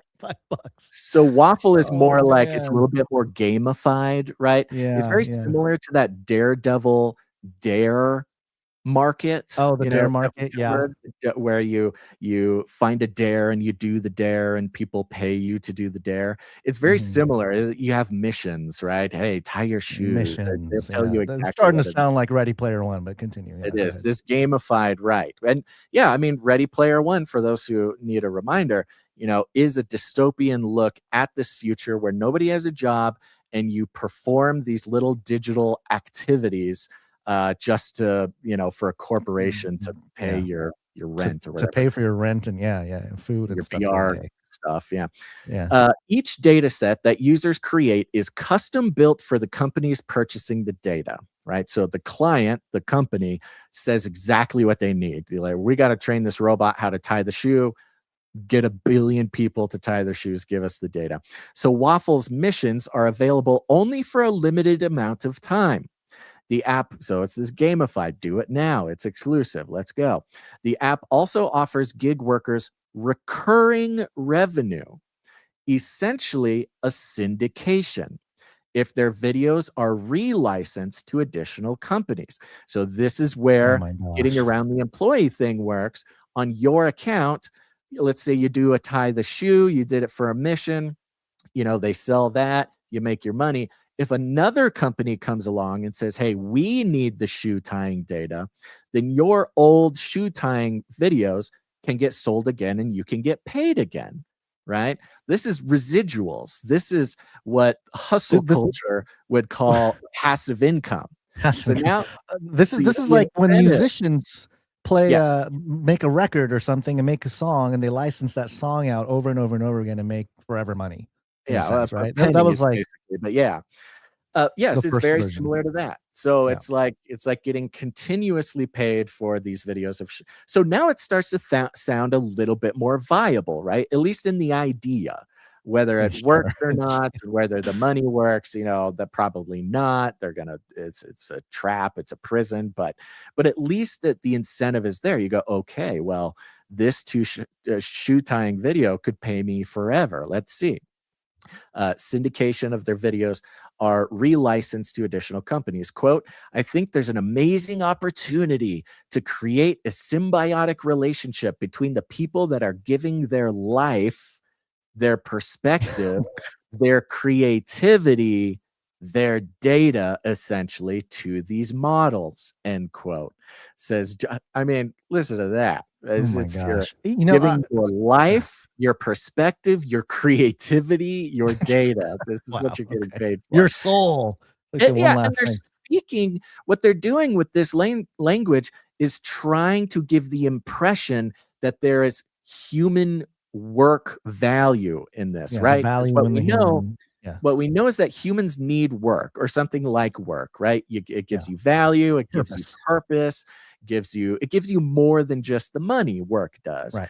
And that's the biggest threat to the AI economy, or from the AI economy, and also why UBI is a bad idea. Because if you just give people money and they don't have to work, it's not just that they get free money and then blow it on Polymarket or something. It's that they no longer have the incentive to pursue meaning in their life. So this language is, hey, there's meaning in you training the robots how to tie your shoe, right? This is your life, your perspective, your creativity. This is human work. And that phrase, human work, is essential in the AI economy, in the UBI economy, in the counterfeit ledger of life, to create the counterfeit ledger of life. Exactly. And so if they can sufficiently convince people, hey, there's meaning in this, like, maybe they'll do a better job. Under purpose. And that was Joshua Mesnick, Waffle's 34-year-old co-founder and COO. Quote, for that to be a reciprocal relationship instead of just a one-way street. Mesnick co-founded the startup with CEO Joey Newfield, who's 33 in 2024. So we got our 33 is the number of completion of the Great War. It's 2026. Why would they say he's 33 in 2024? What's the exactly? Is this when they started the company? Is it? Yeah, they gave the current age of the COO, but then gave the age of the CEO from founding, right? So they I know it's kind of subtle, kind of subtle, and people can shake their head at it, but they had to very specifically change the tense in which they gave the information about the founders to make sure they could say 33. Okay. Waffle is also most detailed in its guidelines about what the app does and doesn't want. Before uploading, users are able to see every reason their submissions might be rejected, from blurry recording quality to the inclusion of copyrighted audio. Alongside an example video, the tasks include thorough instructions on how to record each chore, like these deets from pouring liquids. Pouring action must be visible. Liquid must be clearly shown. Both containers should be visible. Receiving container must be clear glass or clear plastic to be able to see changing liquid level. After startups collect these first-person videos from humans like me, the next hurdle is transforming the reams of data into sellable formats. Then they just explain how AI labels it, and they do a bunch of metadata and stuff like that. I really got into my video data groove while using Waffle. The rate was high enough to actually feel enticing, and I gleefully cavorted around the house like a reality TV show producer, hoping to film as much content as humanly possible. Tying my shoes over and over again, done. Scrubbing the dishes until they're sparkling, done. Pouring Diet Coke back and forth between glasses until it's flat, done. My smartphone was essentially glued to my forehead all evening as I completed AI tasks on Waffle. Each submission was around 20 seconds long, as dictated by the app for this mission. I blazed through 125 approved uploads in a few days of work, earning $20 for my efforts. We're almost done here. They're going to wrap it up with some thoughts. Namgyal, Lul's founder, worries about the future of work despite running a company that trains robots who could one day replace human workers. Quote, "My biggest fear is that unemployment will go up extremely high." Oh, I'm sure that's your biggest fear. Yeah. More than it already is, he says. Namgyal sees Lul and gig work more broadly as a quick way for people to make some cash, not as a panacea for labor trends. Quote, "Part of our goal is to also create jobs, but that's obviously a hard thing to do." Patel proudly shares that one of his top earners on Kled is a truck driver earning $8,000 a month by filming with his dash cam and submitting pictures of potholes. But this user's experience is clearly an outlier. The majority of those submitting data for AI model training are not making this kind of cash, even though the hunger for video training data seems almost boundless. And, there's a reference here to the fact that data, we talked years ago about data being the new oil, right? Thinking of data as a precious commodity. And in this case, an endless commodity, although some people think oil is also endless, but as important as any of these energy commodities. And so the implication here is that the need for this, the opportunity for this gig work will never go away. That's what at least the messaging is here. So no matter how many jobs get taken, no matter how much AI destroys all opportunities, you can always strap a camera on your head and deliver reality forever. Egocentric video gig work is still, I'm sorry, let me back up. Even though the hunger for video training data seems almost boundless, egocentric video gig work is still, gig work, which comes with fewer worker protections and less overall stability. Exactly how they want it. Specialization might be the only way. Now, listen to this part. They're trying to put a silver lining on this.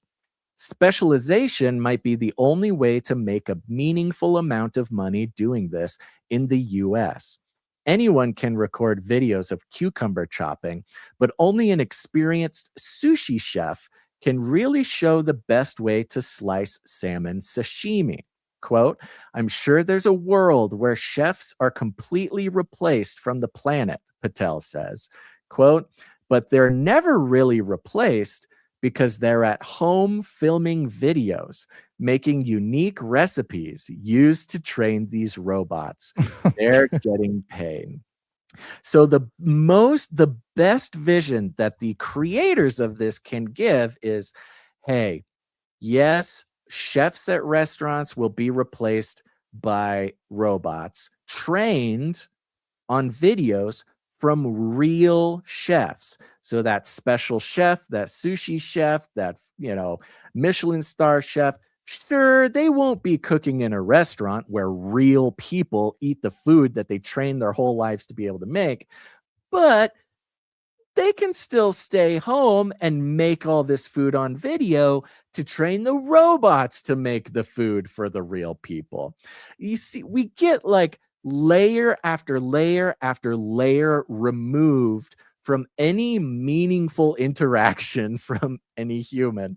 And they are praising this idea that, yes, the super fancy sushi chef, while he won't be making you sushi, he can be making it at home alone to train the robots who make your sushi.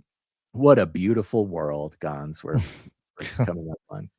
I'm glad the sushi maker can keep making sushi for himself or his family. It's so dystopian. It's insane. Yeah. And how much sushi is he going to be able to make at home? If he needs to do, 100 videos of making sushi, he's not going to make 100 pieces of sushi at home at night in a day, because then who's going to eat that sushi? It's just, I know, it's like weird underground secret home, chef restaurants or something. All right, just to give the last, let me round it out at the end. My total earning for the week came to $21.55. Wow. For me, this experience was a casual side hustle, a way to pay for a few extra Diet Cokes by completing chores around the apartment. But for workers around the world, and increasingly in the US, this kind of AI gig work may be accepted under economic pressure and relied on as a means to live. Teach the robot how to cook tonight so you can put food on the table tomorrow. So even sort of ends with this weird combination of like best case scenario, inevitability, and becoming everything we even can do, anything we are expert at, anything that would give us meaning to do the work in the real world will be relegated to doing that work just to train an AI, just to put food on the table tomorrow. Yeah.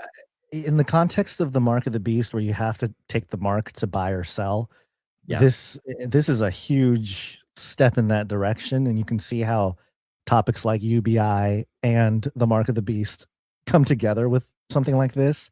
Yeah. Especially since there was a recent report here, I think it was a couple days ago. This is from the Web3 Foundation, so take it for what it's worth. But their report was called Free Isn't Free. New report by Web3 Foundation finds big tech and AI earn up to $831,000 in lifetime value from the data of each U.S. internet user. Oh, wow. And so the idea, and I guess the numbers aren't necessarily super accurate, but the concept here is that we've spent 30, 40 years putting everything online, old books, artwork, whether it's our work or somebody else's work, collective human knowledge and creativity, and everything we've been uploading onto the internet. And then the AI just commoditized all of it and are making free. us pay. And they're trying to sell it back to us. Right. Recontextualize the way we want it or whatever. So in that, as that sort of frustration of the general public raises and the awareness of it raises, applications like this, I know that they're trying to get around it with the article here, trying to sort of give a logic as to how this might work. But I really think if there's actually going to be any bastion of, I don't know, decency as this encroaches us, people are going to demand a certain level of, not necessarily like financial gain, although that's a part of it. It's more like a fair value for their, I don't know, data. Yeah. Giving. And that's what it's trying to get ahead of, right? Like this is the trap to try to say, hey, okay, you can get paid for your data. I know we owe you for your data, right? So start doing this gig work out of despair, get trapped in this cycle of poverty. Even if you're super, super duper skilled, do it to train. So this is like an attempt to get ahead of the reality of exactly what you're talking about, right? And, to be optimistic, if so few people start participating in this gig work, that's basically humanity saying, no, that's not enough, right? This is not enough for you to compensate us for what you've taken from us for so long, right? But unfortunately, how dire the financial situation is and can be, the question is, will they make the economy bad enough that the desperation gets so bad that people have no choice but to do this, and they can kind of force our hand to accept this deal and not push for a better deal like you're talking about. Reese Rogers is the author, it looks like, of this article. Reese Rogers, okay. And just biblically speaking here, and this is where I think if we're just going to lean on the scriptures to provide a case for trying to balance the scales, if you will, you got Proverbs 1:11, a false balance is an abomination to the Lord, but a just weight is his delight. So there could be a world where, there's a balance here where, sure, the corporations and everything are sucking all that data, but they're also providing a fair type of wage, if you will. Yeah, well, that's it. Mm-hmm. That's like the biblically centered charge is to say, hey, make it fair. Like, it's an abomination to make it so unfair. Right. Similarly, Leviticus 19:13, you shall not oppress your neighbor or rob him. The wages of a hired worker shall not remain with you all night until the morning. Similar thought process. And then in the New Testament, the book of James, chapter 5, verse 4, behold, the wages of the laborer who mowed your fields, which you kept back by fraud, are crying out against you, and the cries of the harvesters have reached the ears of the Lord of hosts. So this is like warning the tech companies. This is those passages are not necessarily for us in this context. This is warning these guys, these the billionaire class, the elite class, not to exploit us. And it's wild. In true Old Testament fashion, like when these warnings are given by the prophets in the Old Testament, they are always delivered on. Right? Over and over and over, the whole Old Testament is this cycle of Israel specifically following God, being taken out of the wilderness, given, what God has promised them, established them, prospered them.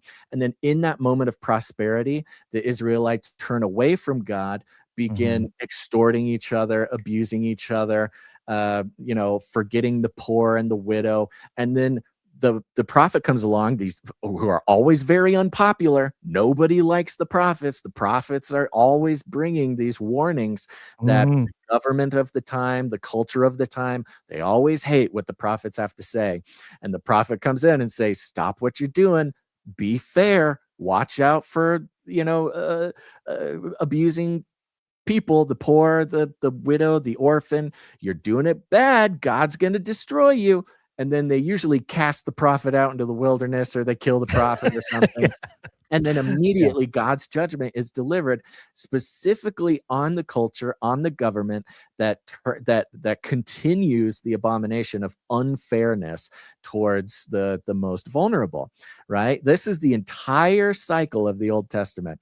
And we're watching this play out right in front of our eyes. I mean, whether or not we're talking end times prophecy, whether or not we're talking, Antichrist stuff, we'll get into that in a second, whether or not we're watching, the book of Revelation play out right before our eyes, whether or not that is the case or not, we are definitely watching part of the Old Testament cycle where the prophets are yelling, turn back to God.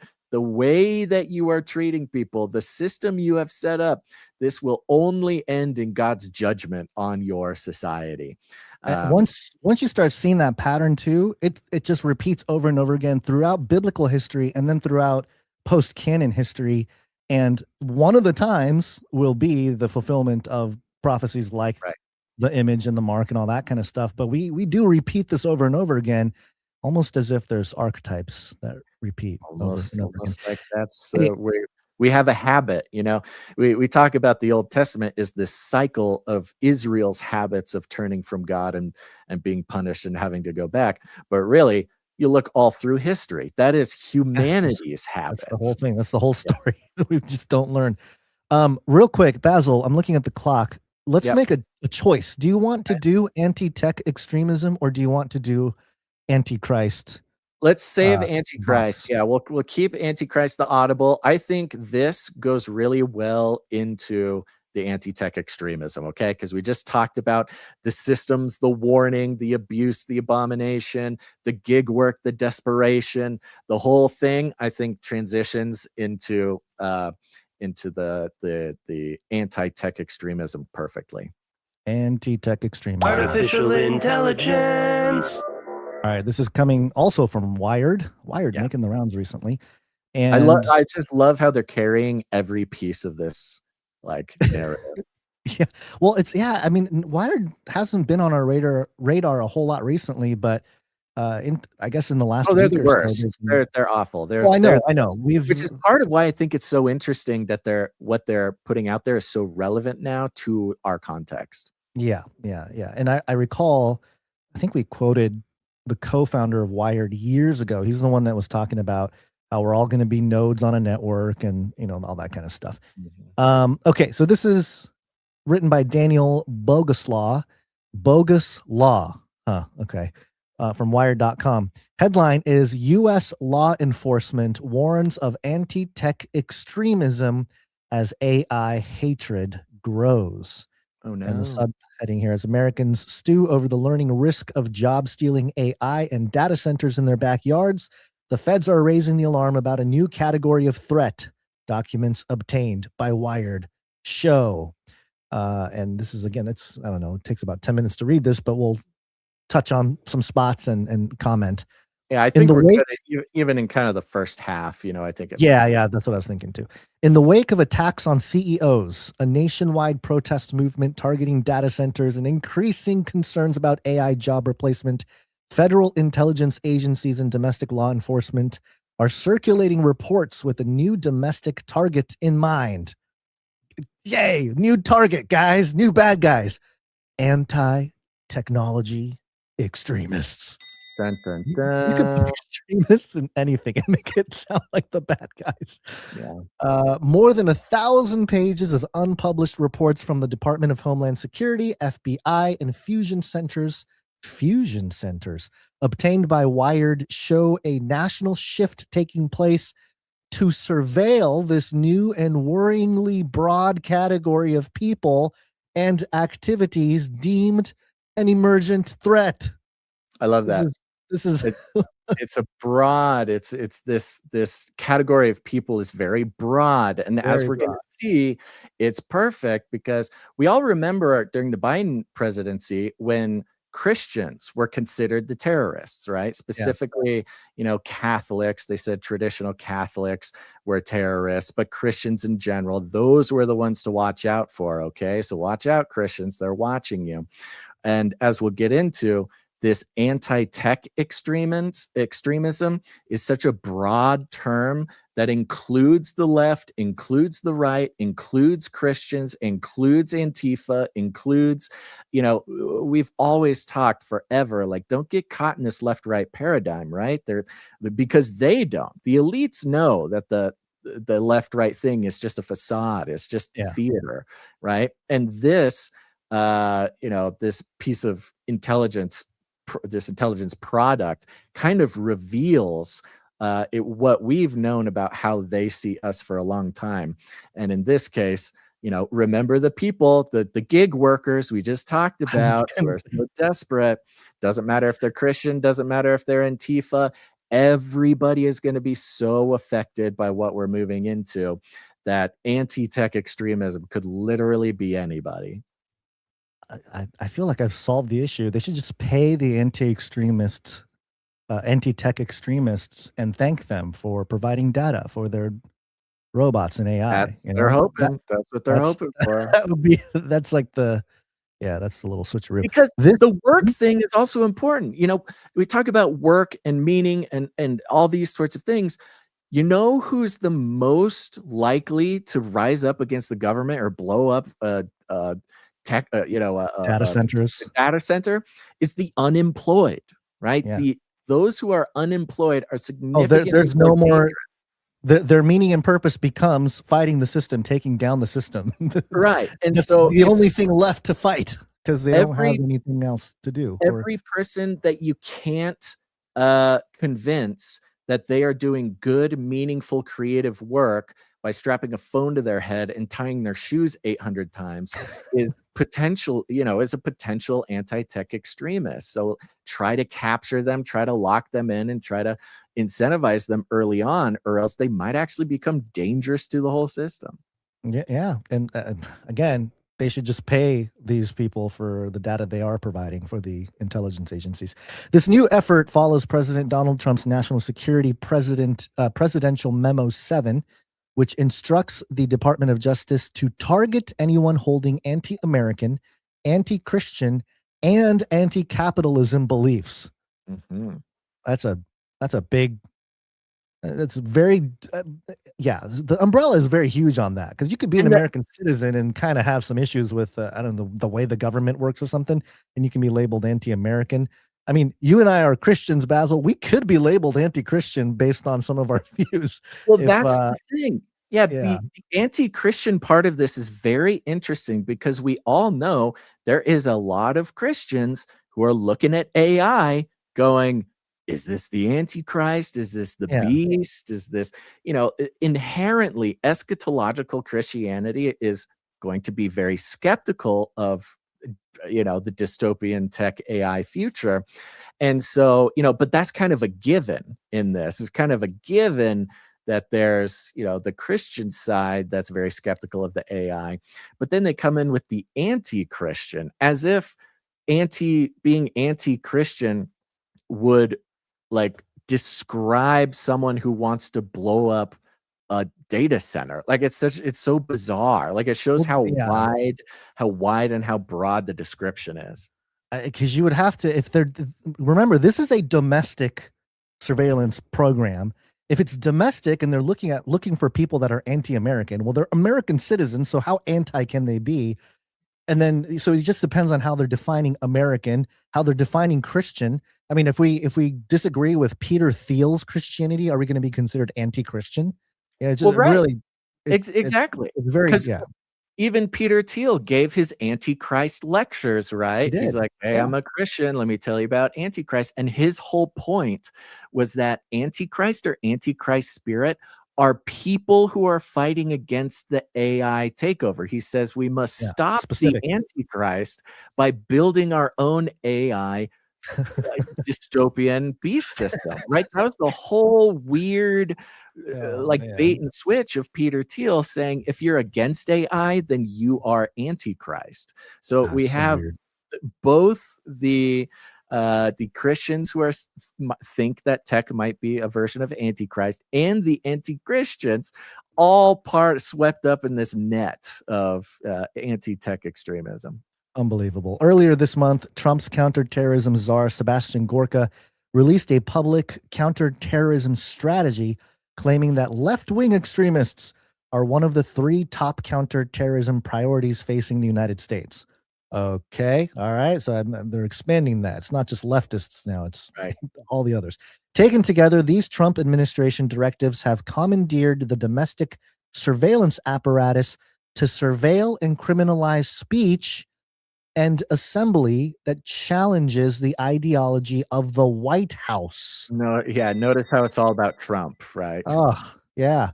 A new focus on anti-technology extremism adds an unreported category to already public designations under a presidency that has heavily invested political and material capital in AI and data center proliferation. So, this is all about widening the net. It was leftist extremists. Now it's anti-capitalists.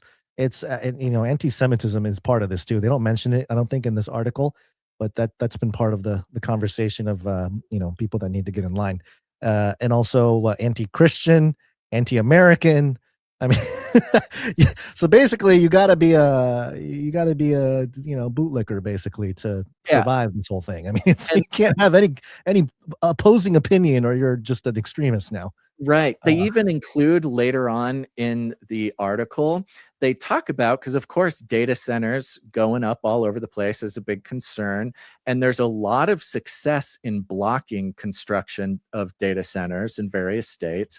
There's a lot of not success as well, but It says here, let's see here, they've tracks opposition to data centers. Hundreds of organizations across 42 states have organized to block data center construction in their own towns and counties. These efforts are often contentious.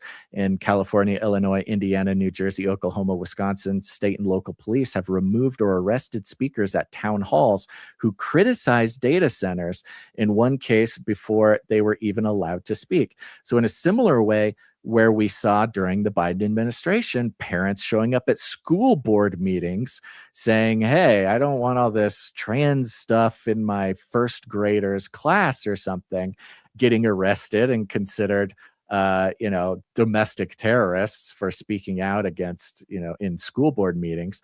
They're talking about even in all these town hall meetings where people show up and say, hey, we don't want a data center.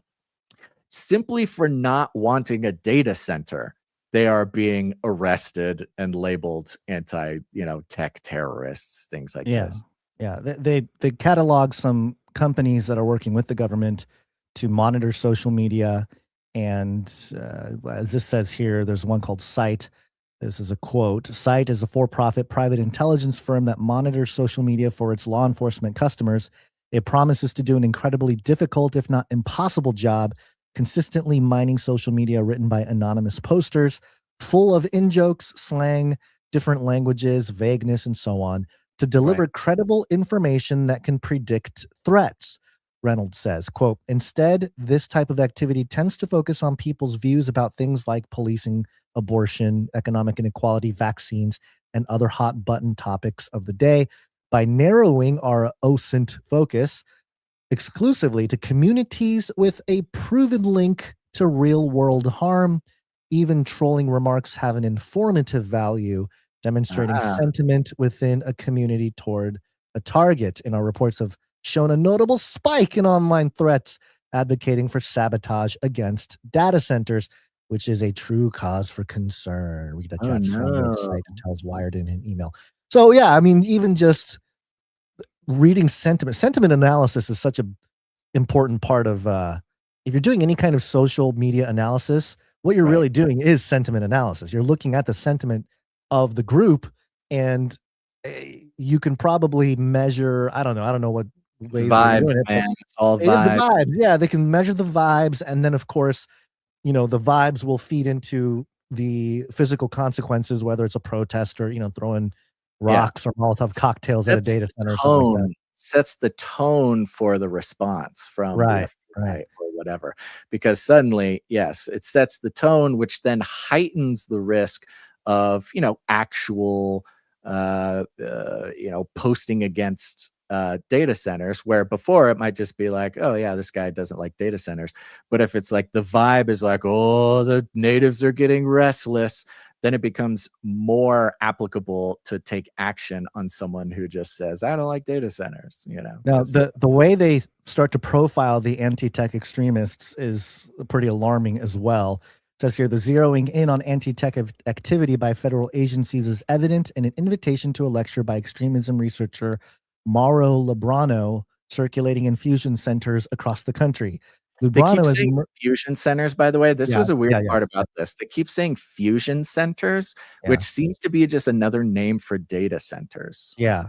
Well, it's data now, but it's going to be something else as time goes on. Lubrano has emerged as one of the foremost experts on anti-technology extremism.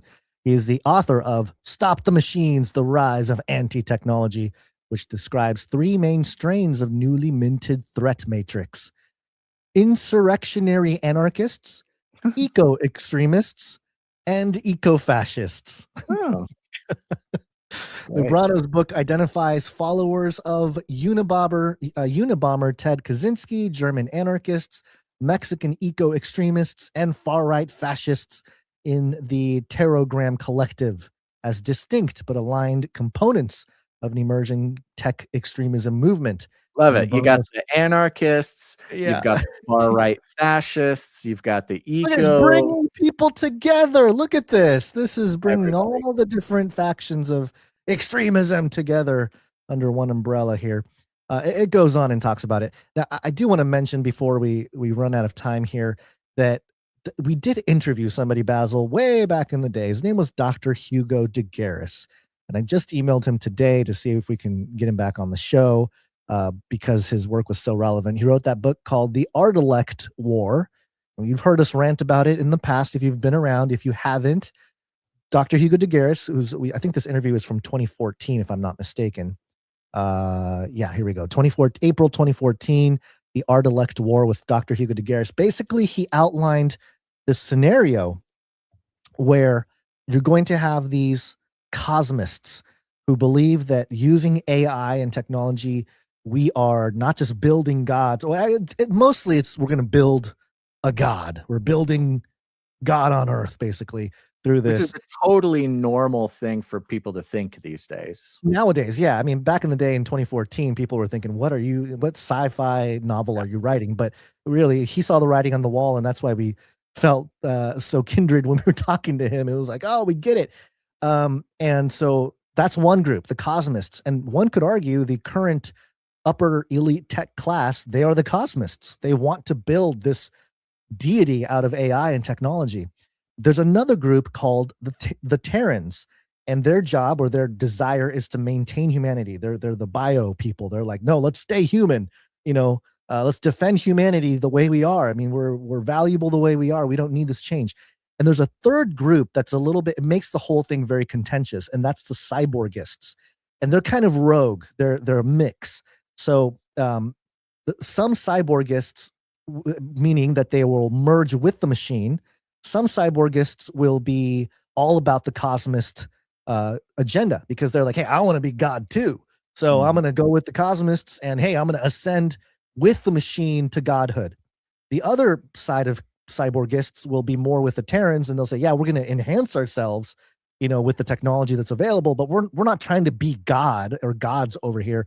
We're just trying to sort of, maintain our humanity and be that barrier. And so it's almost like I don't know, what are those rogue? I'm trying to think of the Star Wars analogy where they're not of either the Empire or the Rebellion. Who are those folks that kind of, I don't know, the bounty hunters kind of thing. They're in the middle. They just kind of side with whoever. Maybe ideologically they lean one way or another. But it's a very interesting thesis.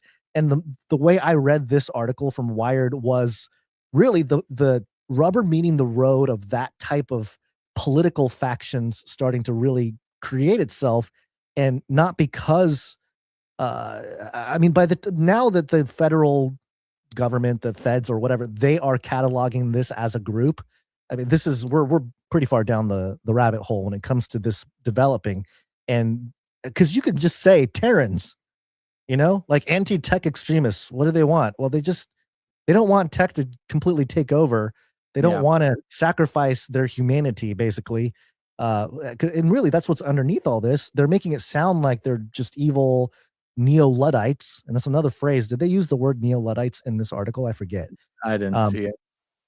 But Luddites being people that are very against technology, neo-Luddites being the modern form of that. And so that's sort of the way an elite class of cosmists would paint the Terrans. You're in our way. Why do you want to stop us from building God? It's like this crazy nonsensical thing. It's an existential threat, very much like how we see the Democrats, like, no, this MAGA is an existential threat. It's not just about disagreements and ideology. It's about we will die if they get right. Yeah. So, I don't know if there's anything else from the article specifically you wanted to draw on, Basil, no, I think that's the general idea. Yeah. The one more thing, the data centers issue, this is only, and whatever you believe about space or outer space or whatever, this is going to push the elite to build all the data centers in quote unquote space so that the Terrans can't get to it. The Terrans are going to be they've been talking about it, and the question is always kind of like why, and they've always said, well, it's easier to get energy from the sun or something like that. But really, that's a defense protocol. You put in space, nobody can touch them. Hey, you little peons can't get to the data centers now unless we send them our nuke or something. And but maybe part of this extremist group will tame themselves if they are paid. Like, hey, thank you for your anti-tech extremist data. Here's a little bit of money so you can go distract yourself, and then we'll continue building our God over here. Meaningful work. You're helping. Yeah, meaningful work. Yes, yes. So anyway, yeah, very interesting. The developments are, whether it's aliens or technology or AI, it just seems we're ready for this conversation, and we've thought about this, Basil, for so many years. And it's almost like we're not meant to be in the big spotlight, and we don't.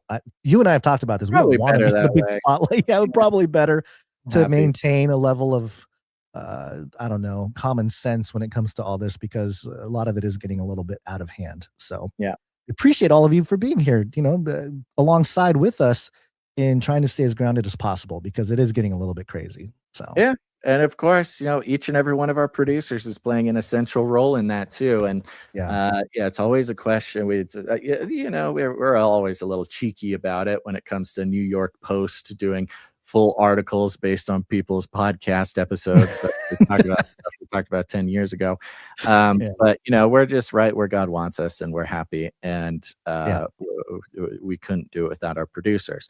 Now, that being said, guys, I know we're at 3:30 here.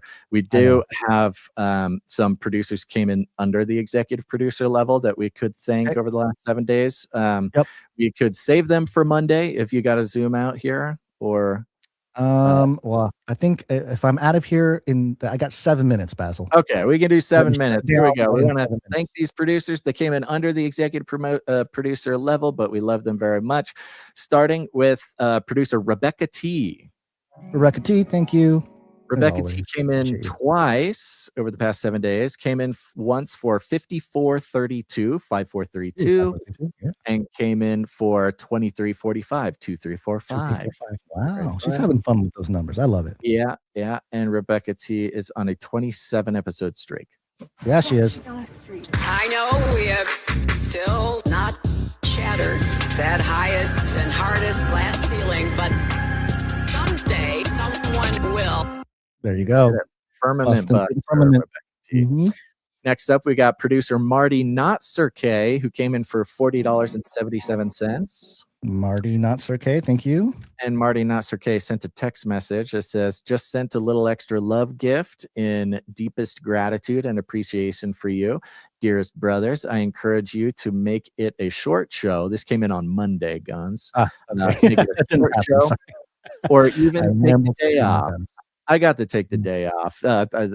Did you tell why I was gone on Monday? Yeah, your time machine broke down in the time. I was stranded out in the middle of nowhere. I was on a little Memorial Day trip, and it broke down. So, let's see here. Day off to rest and celebrate His love and mercy. I'm praying for you both and for Gonza's headache situation. Sincerely, Marty Not Sir K. Thank you, Marty. Thank you. Appreciate that, Marty.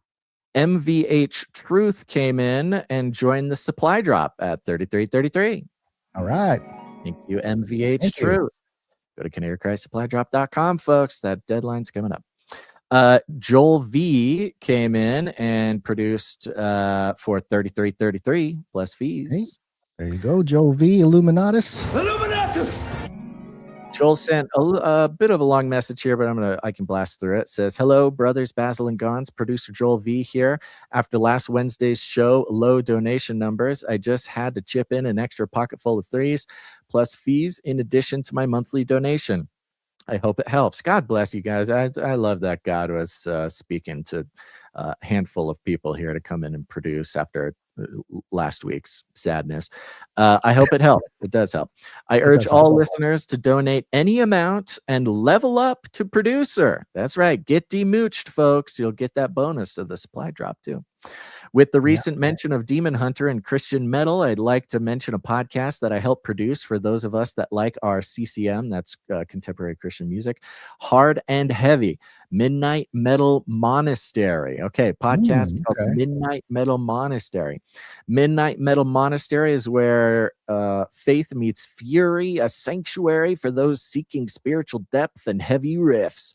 We are the warrior monks of Christian rock, slamming the jams that worship worship the Lamb and serving the Almighty God. I invite Canary Cry listeners to search for Midnight Metal Monastery in their favorite podcast app. Please leave a 5-star rating and a review on Apple Podcasts, and do the same for CCNT while you're at it. Speaking of leaving rating and reviews, I was the lucky recipient of the most recent Surplus Supply Drop prize from the Sir Ike Rating and Review Challenge. The contents of the box was incredible. Basil, when you say the supply drop boxes are chock-a-block full, you are not exaggerating. DVDs, magnets, notebooks, stickers, t-shirts, CDs, to name a few. My absolute favorite, the Gonzo Prayer Hands cap. Anyone considering joining the supply drop will not be disappointed if they do. That's right, folks. canarycrysupplydrop.com. Go get on it. Godspeed to us all in this most interesting times. Cheers. May the grace of the Lord Jesus Christ and the love of God and the fellowship of the Holy Spirit be with you all. 2 Corinthians 13:14. Thank you, Joel. Wonderful. Yeah. Thank you, Joel. Appreciate that. Go check out, I'll check out that podcast. Midnight Metal Monastery. Sounds like your kind of jam, Gons. Yep. Producer Michael C. came in for a nice round number. Thank you very much, Michael C. Good reminder, if you come in and produce the show in any amount, if you're coming for a nice flat number on the 10 or the 5, that's you telling us you'd prefer we don't disclose the amount. If you don't mind us disclosing the amount, do what a lot of these other producers do. Put 33 cents on there, 77 cents, 2, 3, 4, 5. Have some fun with the number. That's you telling us you don't mind us disclosing it. Producer Joseph G went over to the Canary Cry T-shirt Council and joined the Canary Cry T-shirt Council for $19.84 a month. That's great. canarycryt-shirt-council.com. Go sign up, folks. Deadline's on Sunday. Yep. Last but not least, Bruce W comes in for $11.11. And Bruce W. Hilarious. Bruce's hilarious note says this space intentionally left blank. Thank you very much. And while I'm at it, we had some people come in under $7.77, which means they don't get a note read on the show. They usually come in for under that amount because they're keeping a streak going. So we'll thank them keeping their streaks going. Dame Tinfoil Hat, Keeper of the Seeds, is on a 214 episode streak. Actually, this she's on a streak. It's going to be 15 episodes in a row, I think. And Sir Casey the Shield Knight, 630 episodes in a row. Sir Casey, the Shield Knight.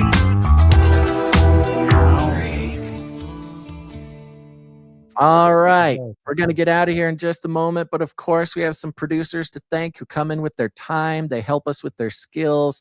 They dedicate their precious time to help us out on the back end stuff. Of course, thank you to the time stampers. Timestamp, it's hard work.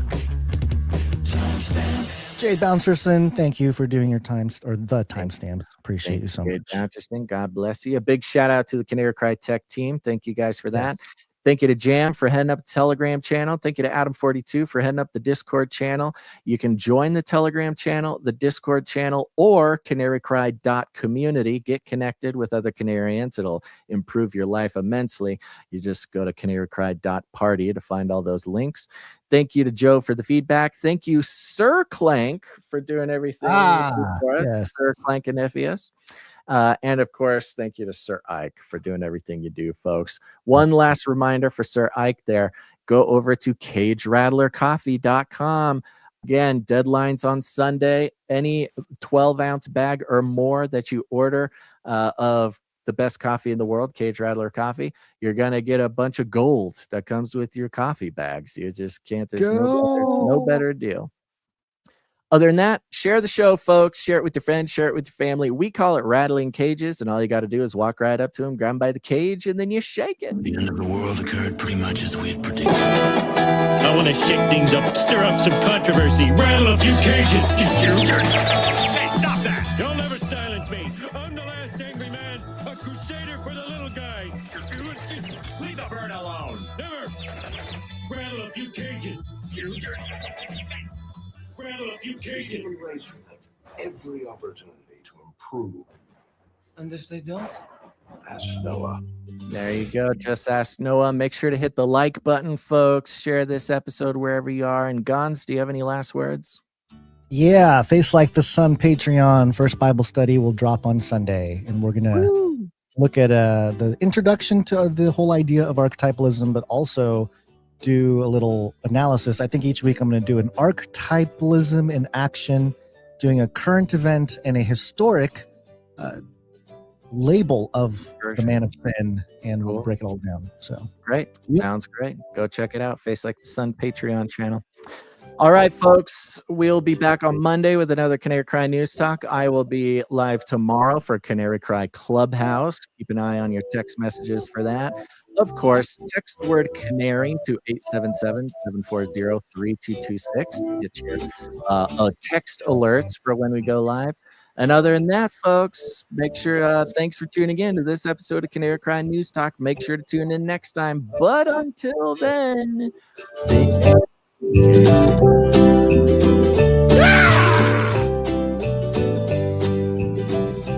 We're all gonna die.